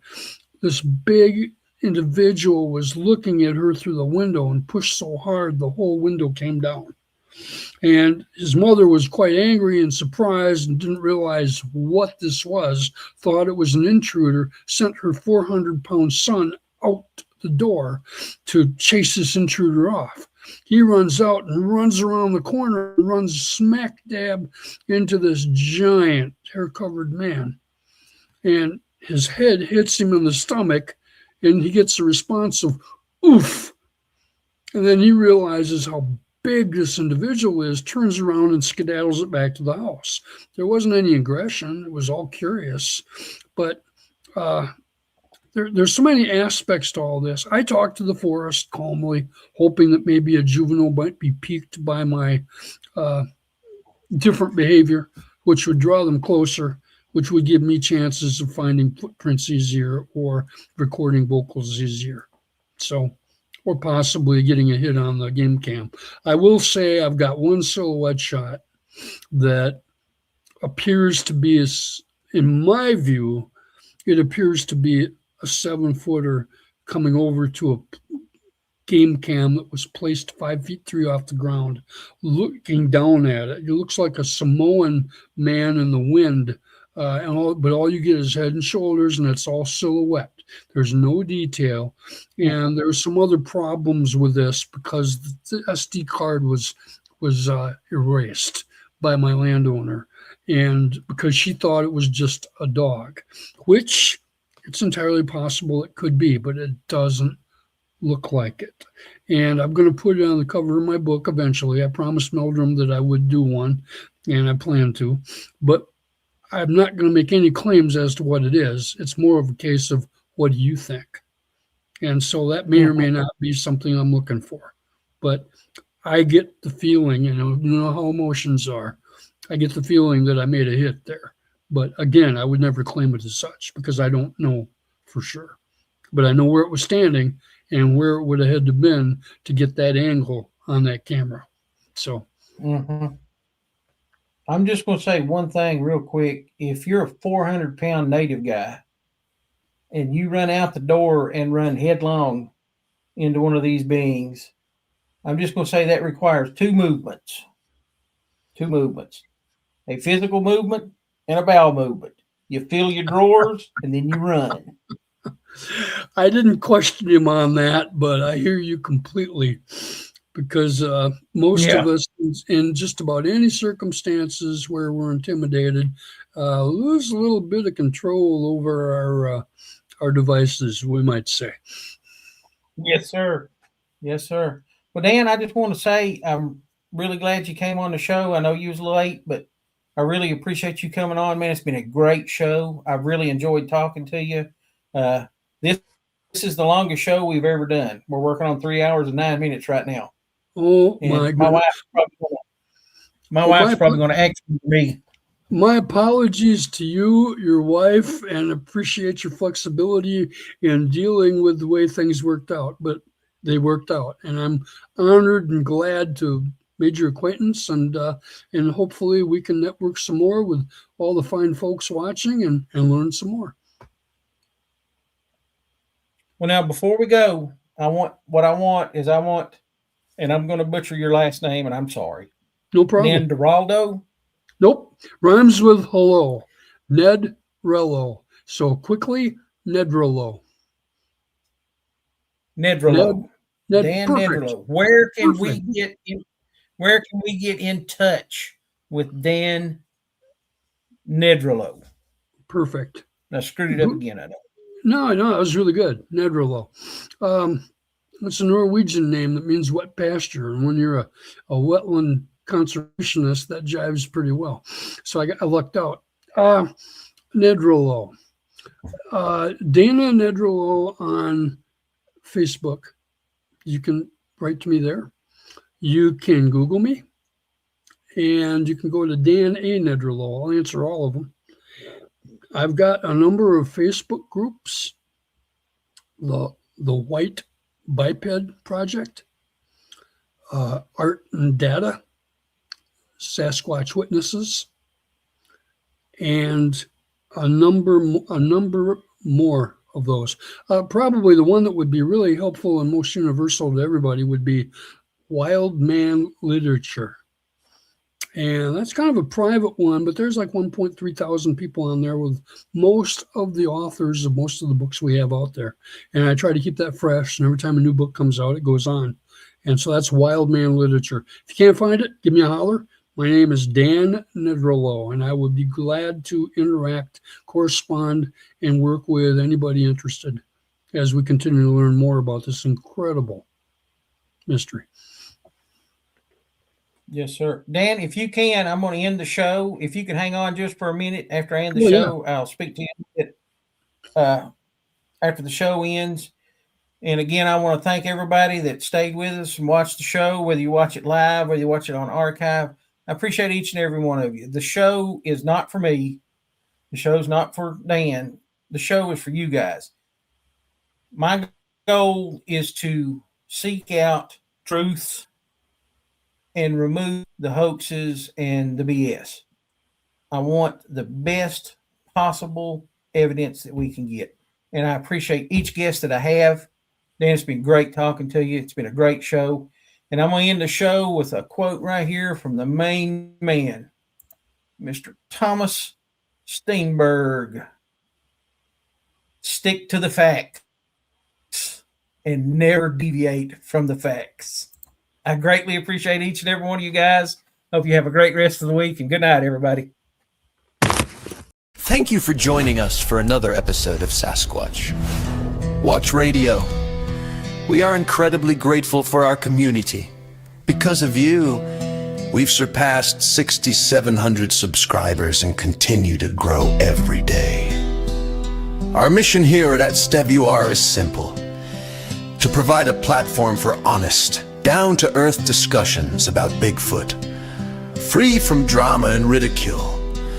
If you've enjoyed the show, please help us spread the word. If you're interested in being a guest, you can reach us via our Facebook page, our YouTube channel, or by emailing us at sasquatchwatchradio@gmail.com. Be sure to subscribe to us on YouTube to access our full archive dating back to 2008 and to stay updated on all upcoming episodes. If you've had a sighting or an encounter you'd like to report, let us know. We have a network of researchers across the United States ready to assist. You can now find us on YouTube, Facebook, and Rumble. Please leave us a comment and let us know what topics you'd like to hear next. We'll see you next Monday night at 9 p.m. Eastern. Until then, keep on squatching.